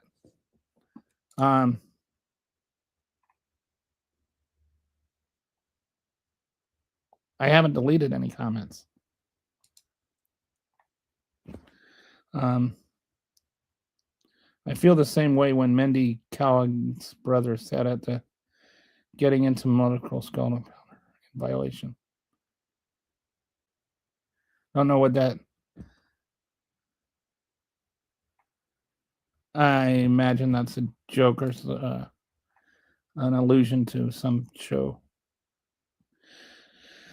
No, because you can see I am invents any child they have. Okay, I don't think you. I don't even know what all that means. Okay. I don't know what that means either. They tried to put him in prison for 700 years, bankrupt him to fail.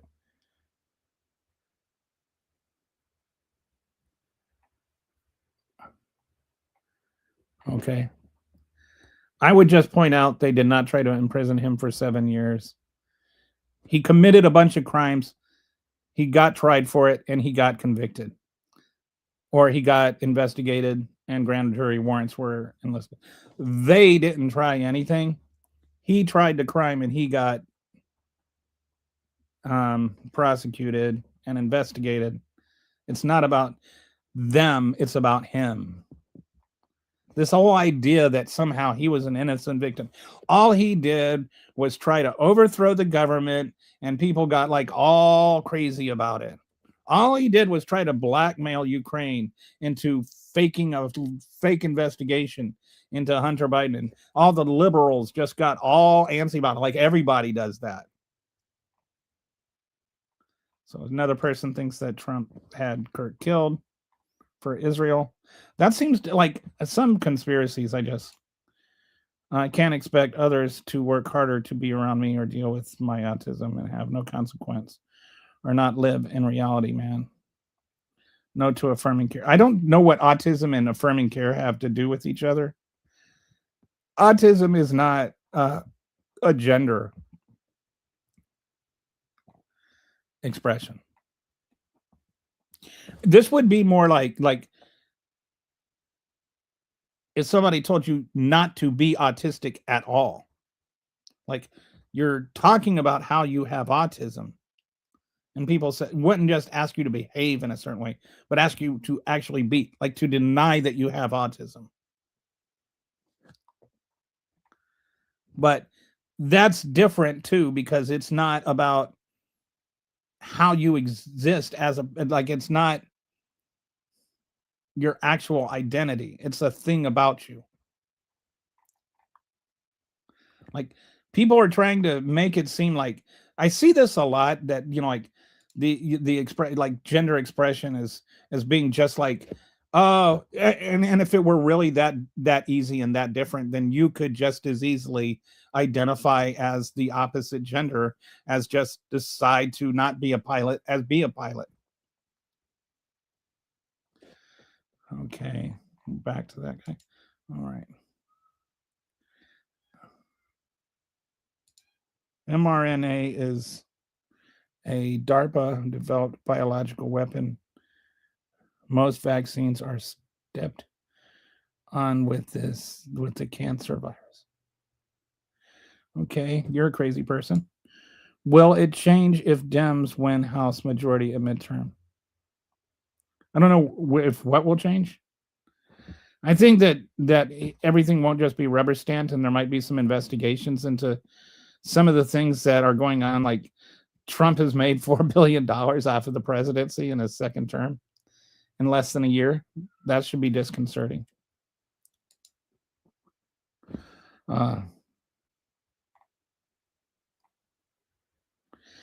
You don't have to play with their delusions.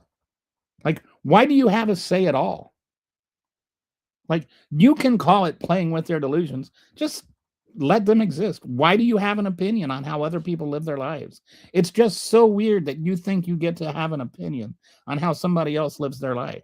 And that somehow you feel and it's the affront to you that they live in absence of your opinion about it.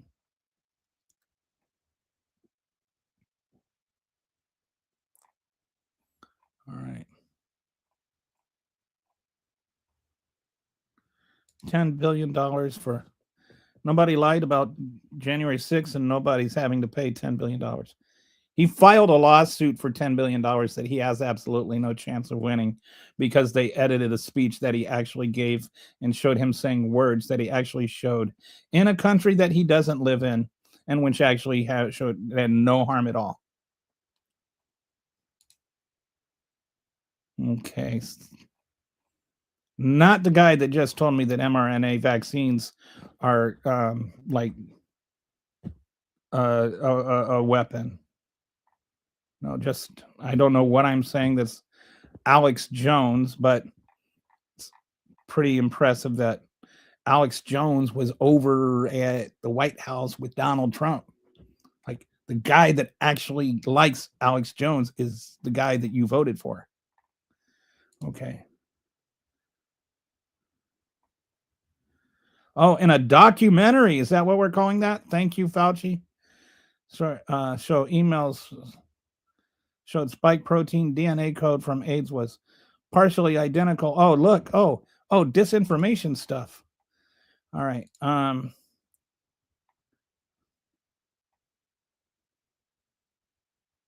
People dress certain ways, talk certain ways, have certain values. It's like you pluck gender from someone's identity, say that gender is what counts, and all the rest is just effect. No, I'm not. I'm saying that's what you do. I'm just saying let people live their lives in the way that they want to live them. Human rights are human rights. If you are asking for anything more, you're a supremacist. What if, I mean, I'm not sure where you stand on this, on all this, so I'm not speaking to you directly, but just what if you're not asking for more? What if you're asking some people have less? Because I think that's what's going on with the transgender thing. Because it's not transgender people are asking for more rights. They're just asking for equal rights. And the people that oppose transgender people are asking that transgender people have less rights because somehow it violates their rights for transgender people to exist. That kind of stuff can get you killed. Trump can win the lawsuit. Okay. You say Alex Jones like it's a bad thing. Most of his. Okay, I'm the kook. You You don't believe in simple biology. You don't understand the biology. The problem is the biology isn't as simple as you think it is. It's not just any or outie. Trans people don't get extra rights. They don't want extra rights. They just want the same right. What if I made your medical decisions for you? What if I told you that I got to have say over your medical decisions? Would that give you less rights or more rights?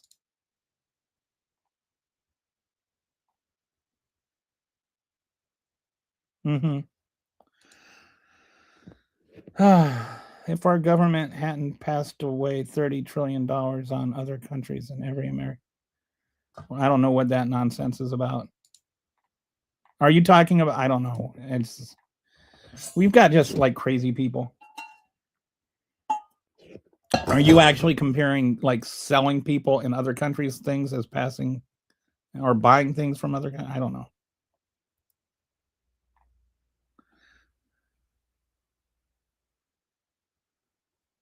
Like the idea that I need to respect that a man called a woman, but I have no responsibility to give some respect to someone who identifies as a country boy or a manic pixie dream girl.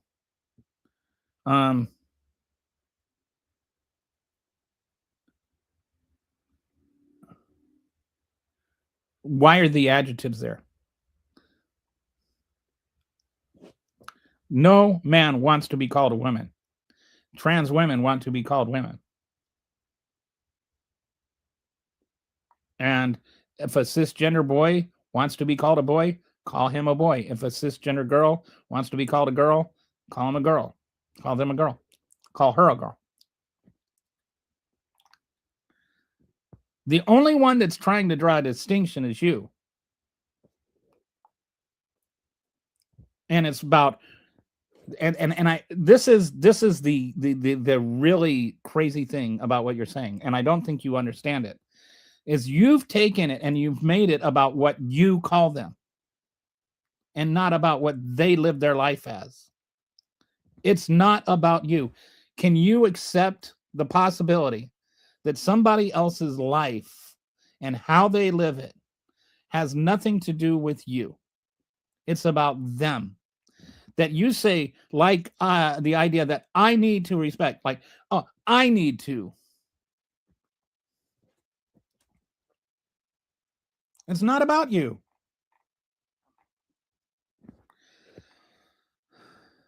Live your life how you want, but keep the children out of it. Okay, so what that means is I say keep the children out of it. You're the ones that are bringing the children into it. The parents should be able to raise their kids how they want.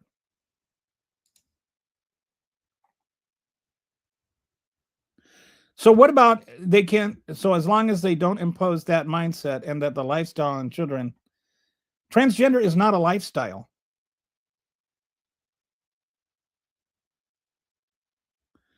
And making their own decisions of their biological sex, that's not even a rational organization of words.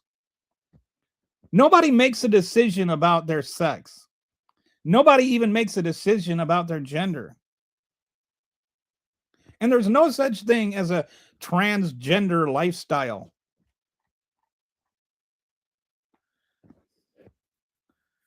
What right do transgender people have that nobody else has? Are they asking for that nobody else has? They're asking for the right to like live their own lives. That's it. What rights are they asking for that nobody wants, that nobody else has? Okay, I don't want to go into all this wacko. It's a distraction. I don't need to respect someone's views themselves as inseparable from their Compton background, but if he thinks he's a woman, I have to respect that. I have no idea what this is referring to.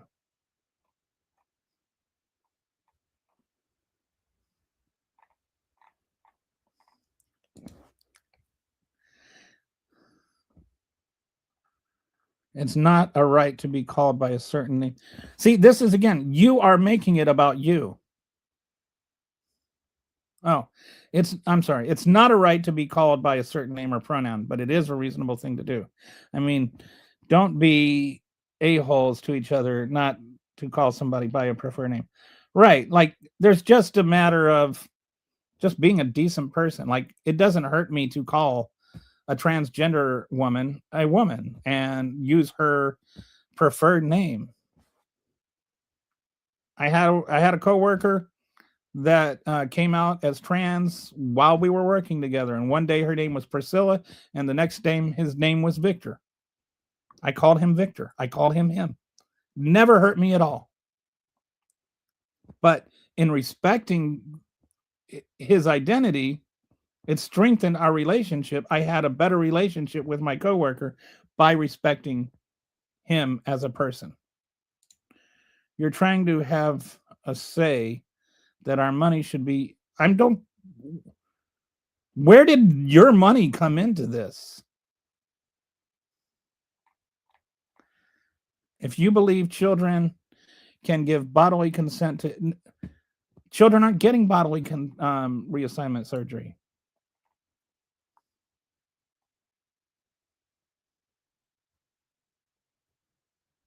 They are not asking gender people to have rest rights. They are asking that people born as men don't enter restrooms.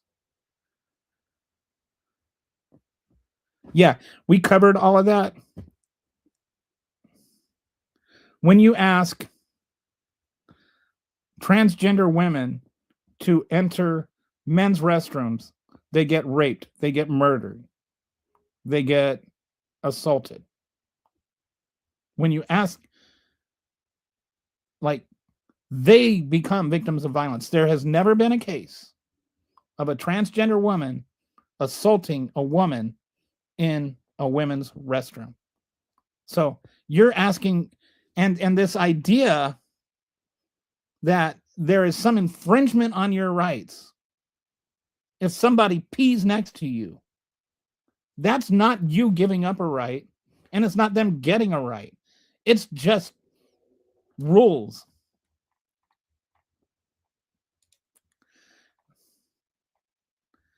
That doesn't, how is that superiority complex? Who's being superior?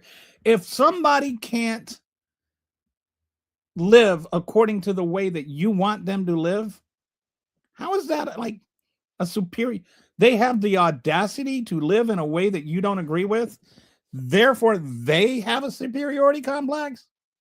I think the one that has a superiority complex is the person that thinks everybody else has to agree the way to live the way that they subscribe.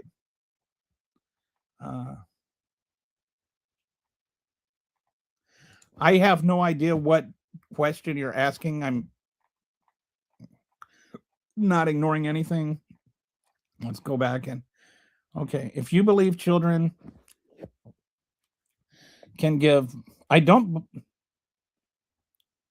believe children can give bodily consent to gender reassignment surgery. I don't know what question I'm ignoring. I can't find your question.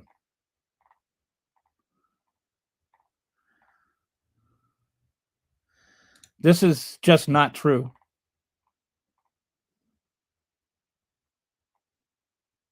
Like that's just fundamentally scientifically untrue.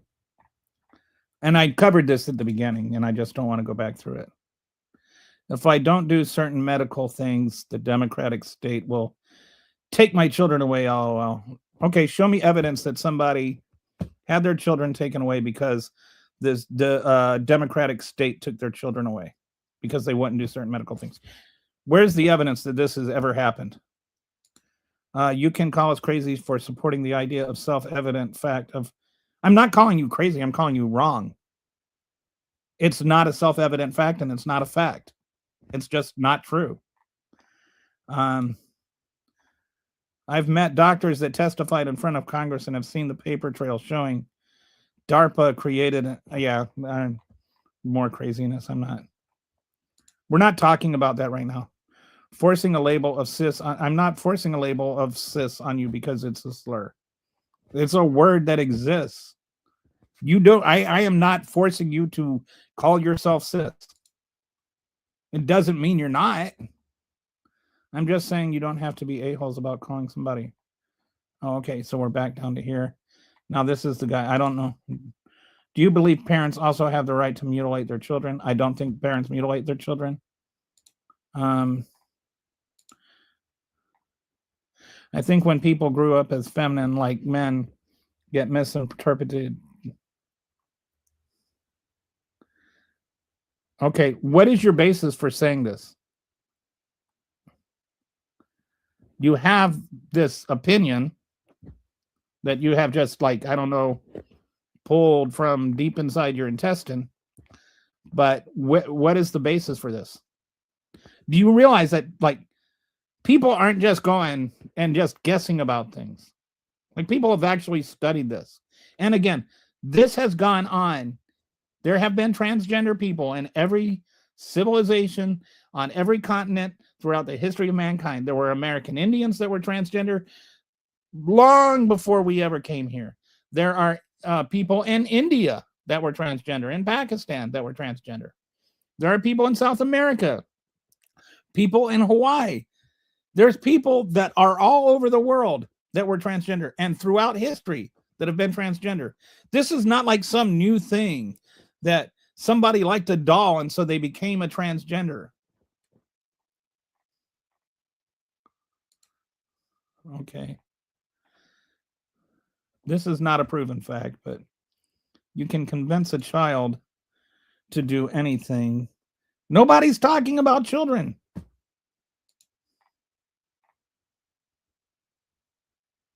Gender is not personality. I mean, like, you can have tomboys, right? That do boy things. They're called tomboys. That does not mean they're transgender. You can be a cisgender tomboy. Yes, we are born with it, but it's not whether you have an innie or an outie that you're born with it that determines it.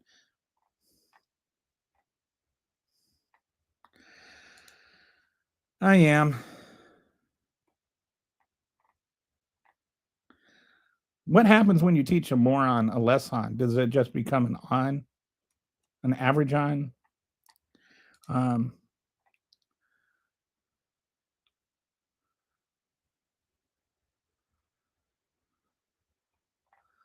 The funny thing is, I don't know which side you're talking to here. I feel like I'm trying to have a sensible conversation, and I keep getting stuff like, "Oh, well, you want to have children mutilated." It certainly is a lifestyle. It's an identity. It's a culture. No, it's not. It's not any of that. You don't read. You just watch Fox News and have people tell you what to think, and then you regurgitate the stupidness. Okay, go ahead and change it then. I'm fine. If you want to be called trans women aren't women, go ahead. Wear that at work. Wear it proud. It just says a lot about you that you would choose that for a name. See, you're making it about you when somebody tries to force you to. I'm not asking anybody to. I don't even know what you're talking about. Like, this is just a made up thing. I've got my cat insisting on being allowed to come in here. Poor guy, he's hungry. There are 1 cray large concentrations of transgender children in dramatic. How many? They are being grouped. Prove it. There are a bunch of MAGAs in red states that say a lot of stupid things because stupidity is being groomed in MAGA land. Ted Cruz is a preferred name for Raphael Edward Cruz. Now, I have a preferred name for Raphael Edward Cruz, but I can't say it because the channel is monetized and I'm not allowed to swear. Tired of hearing about the woes of... Why do you keep talking about it then? Why do you focus so much time and energy and effort on marginalizing 1% of the population? Why do you insist on doing it? If it matters to you so little, why do you actually try to make things bad for them? Respecting someone as an individual and believing in reality are 2 different things. It's not polite to... But whose reality? Who is defining reality? Because you don't understand their reality does not mean it is not real to them. To them, your notion that you can just decide to not be transgender is just as unrealistic as you think they are. Your inability to change your mind is proof that they don't have the inability to change their mind, because their mind is no different than yours. It's no less hardwired.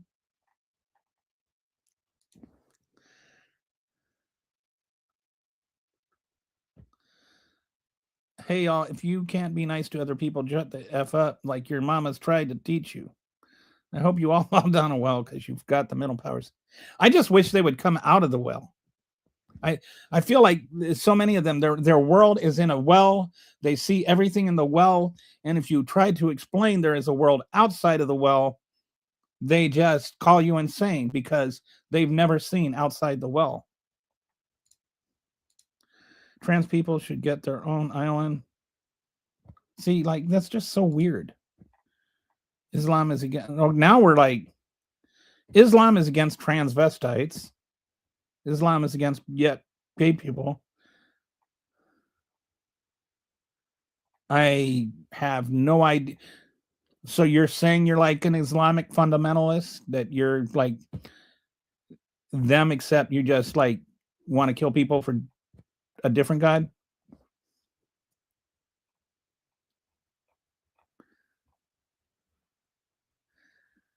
Yeah, that's not the same thing. Surgery, there's no such... I never told you men and women are interchangeable. That's such an ugly word. They're not transvestites. And no, they're transgender. There is not a single case of a transgender girl assaulting a woman in a bathroom, including on school grounds. And if you're going to tell me about Loudoun County, I already covered that. That is bogus. That was a cisgender guy that was like already hooking up with the girl. She changed her mind. He is not transgender. He never said he was transgender. His mother says he's not transgender. His grandmother says he's a sociopath. The whole thing is made up. And plus, there were bathroom law, the law against the policy on bathrooms hadn't even changed yet. So yeah, go and read a book. Adults have the right to do what they want to themselves.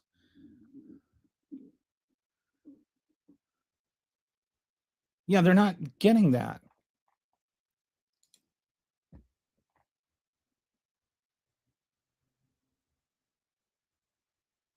I'll look it up. I'll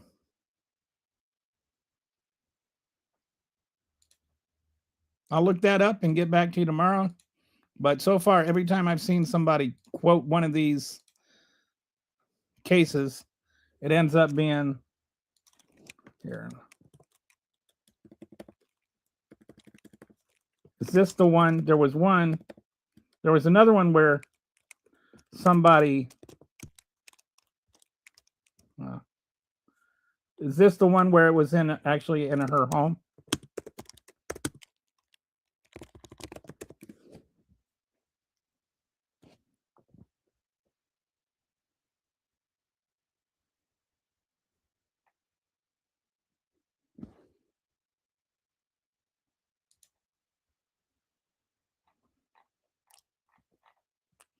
This is the one. This one was. Okay, so look it up right now. Here, I'll even share my screen with you.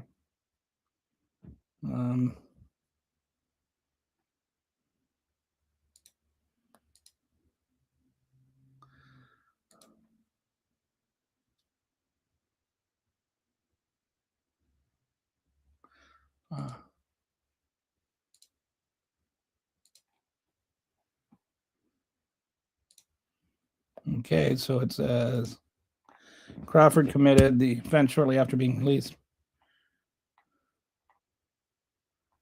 Yeah, this is the one where I'm referring to a public restroom. This is a woman that it happened in a house. This is a private bathroom. So no, that's not the same thing. But this shows how desperate people are to find one case of a transgender woman assaulting. Meanwhile, there's been 342 murdered transgender women. And the thing is, oh, this one transgender person did it at a person's house. Host, you are lecturing us about respect. When we grew up watching the left put Jesus, I'm a Christian.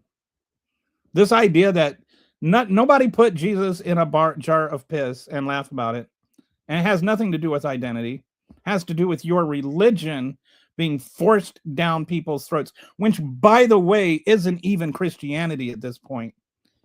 You talk more about hate than you do about Jesus. If trans think they are being targeted because schools are banning pride flags, and this has nothing whatsoever to do with pride flags or trans flags. Nobody cares how many people live their lives. Y'all the ones trying, but you do. That's literally what you are doing here, arguing about.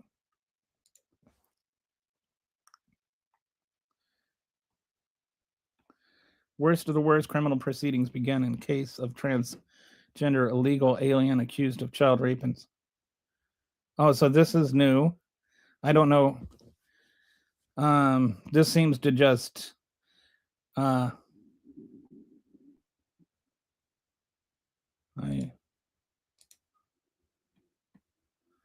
can't copy and paste this.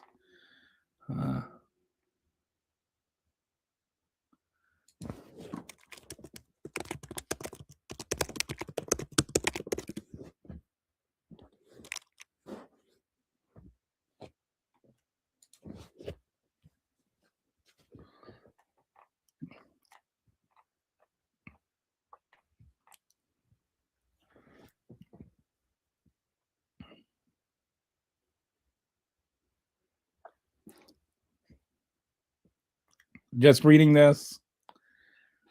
This did not happen in bathroom. By the way, cisgender people rape people too.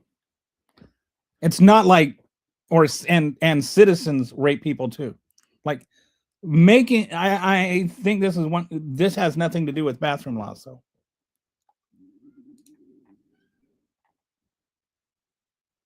sure you have. Yeah, I don't believe you.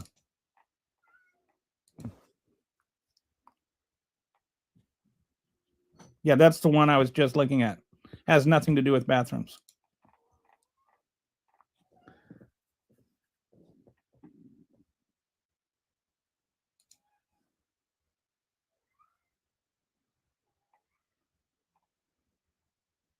You know, it's like if it weren't for that, the only prison rape that ever happened was this trans woman that raped somebody. But otherwise, like we wouldn't even know what prison rape was.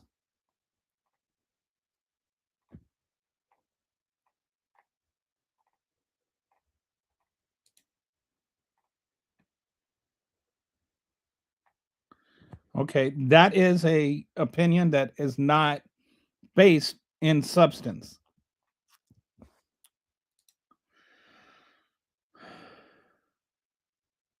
You want evidence that the government in the United States has ever taken children away from parents who do not get certain medical procedures for their.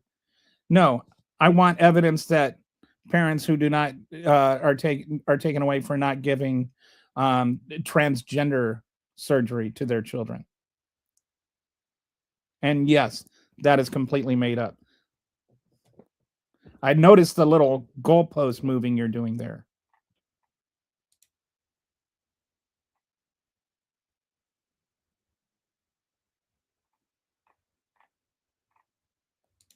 Did you know that?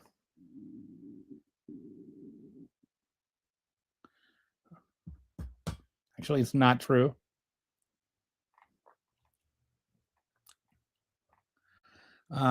There are plenty of cultures right now that have not collapsed that have transgender.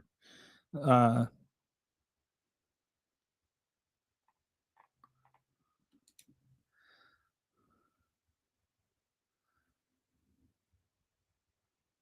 Something like 600,000 kids removed by the Democratic streak. Do you think that kids don't get removed in Texas? You have Greg Abbott sitting there threatening to take away kids from parents who provide transgender health care. Does that bother you? And yes, I don't know your numbers, but yes, kids get taken away by the government because the parents are abusive or the parents are negligent for the sake of the kids. Yes, sometimes that happens. But it doesn't happen because they're not getting transgender care. No, that's literal transphobia. You are being afraid of trans people simply because they're trans. That's like literal actual transphobia. You are saying you are afraid of trans people.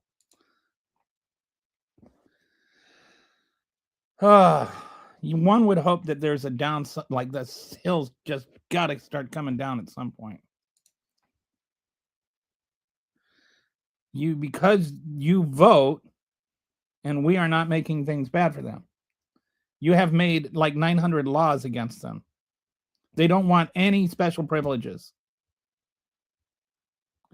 This is just such a weird, like, there is nothing to what you say. You're just like yelling things.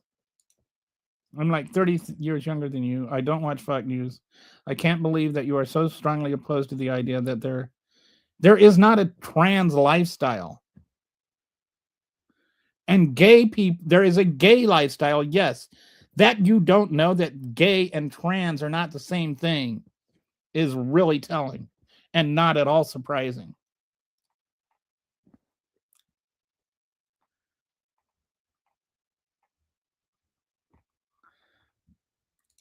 All words are made up words. Do you think that God invented words and like words are always made up. But this word was a word that describes people who are afraid of trans people for no reason.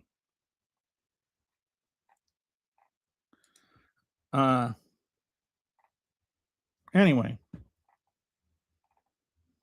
see if there's anything worth reading here before I sign off. I gotta pee. It's been almost 4 hours. When you're saying trans people, are you talking about? I am talking about people who identify as a different gender than what they were, than their birth gender.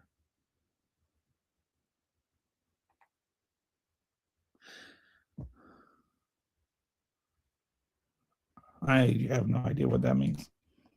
Words only mean what. Okay. So anyway, that's enough for today. If you missed the first hour, I hope you can go back and look at it. That's where the substance was covered. But have a nice weekend. I'll see you on Monday.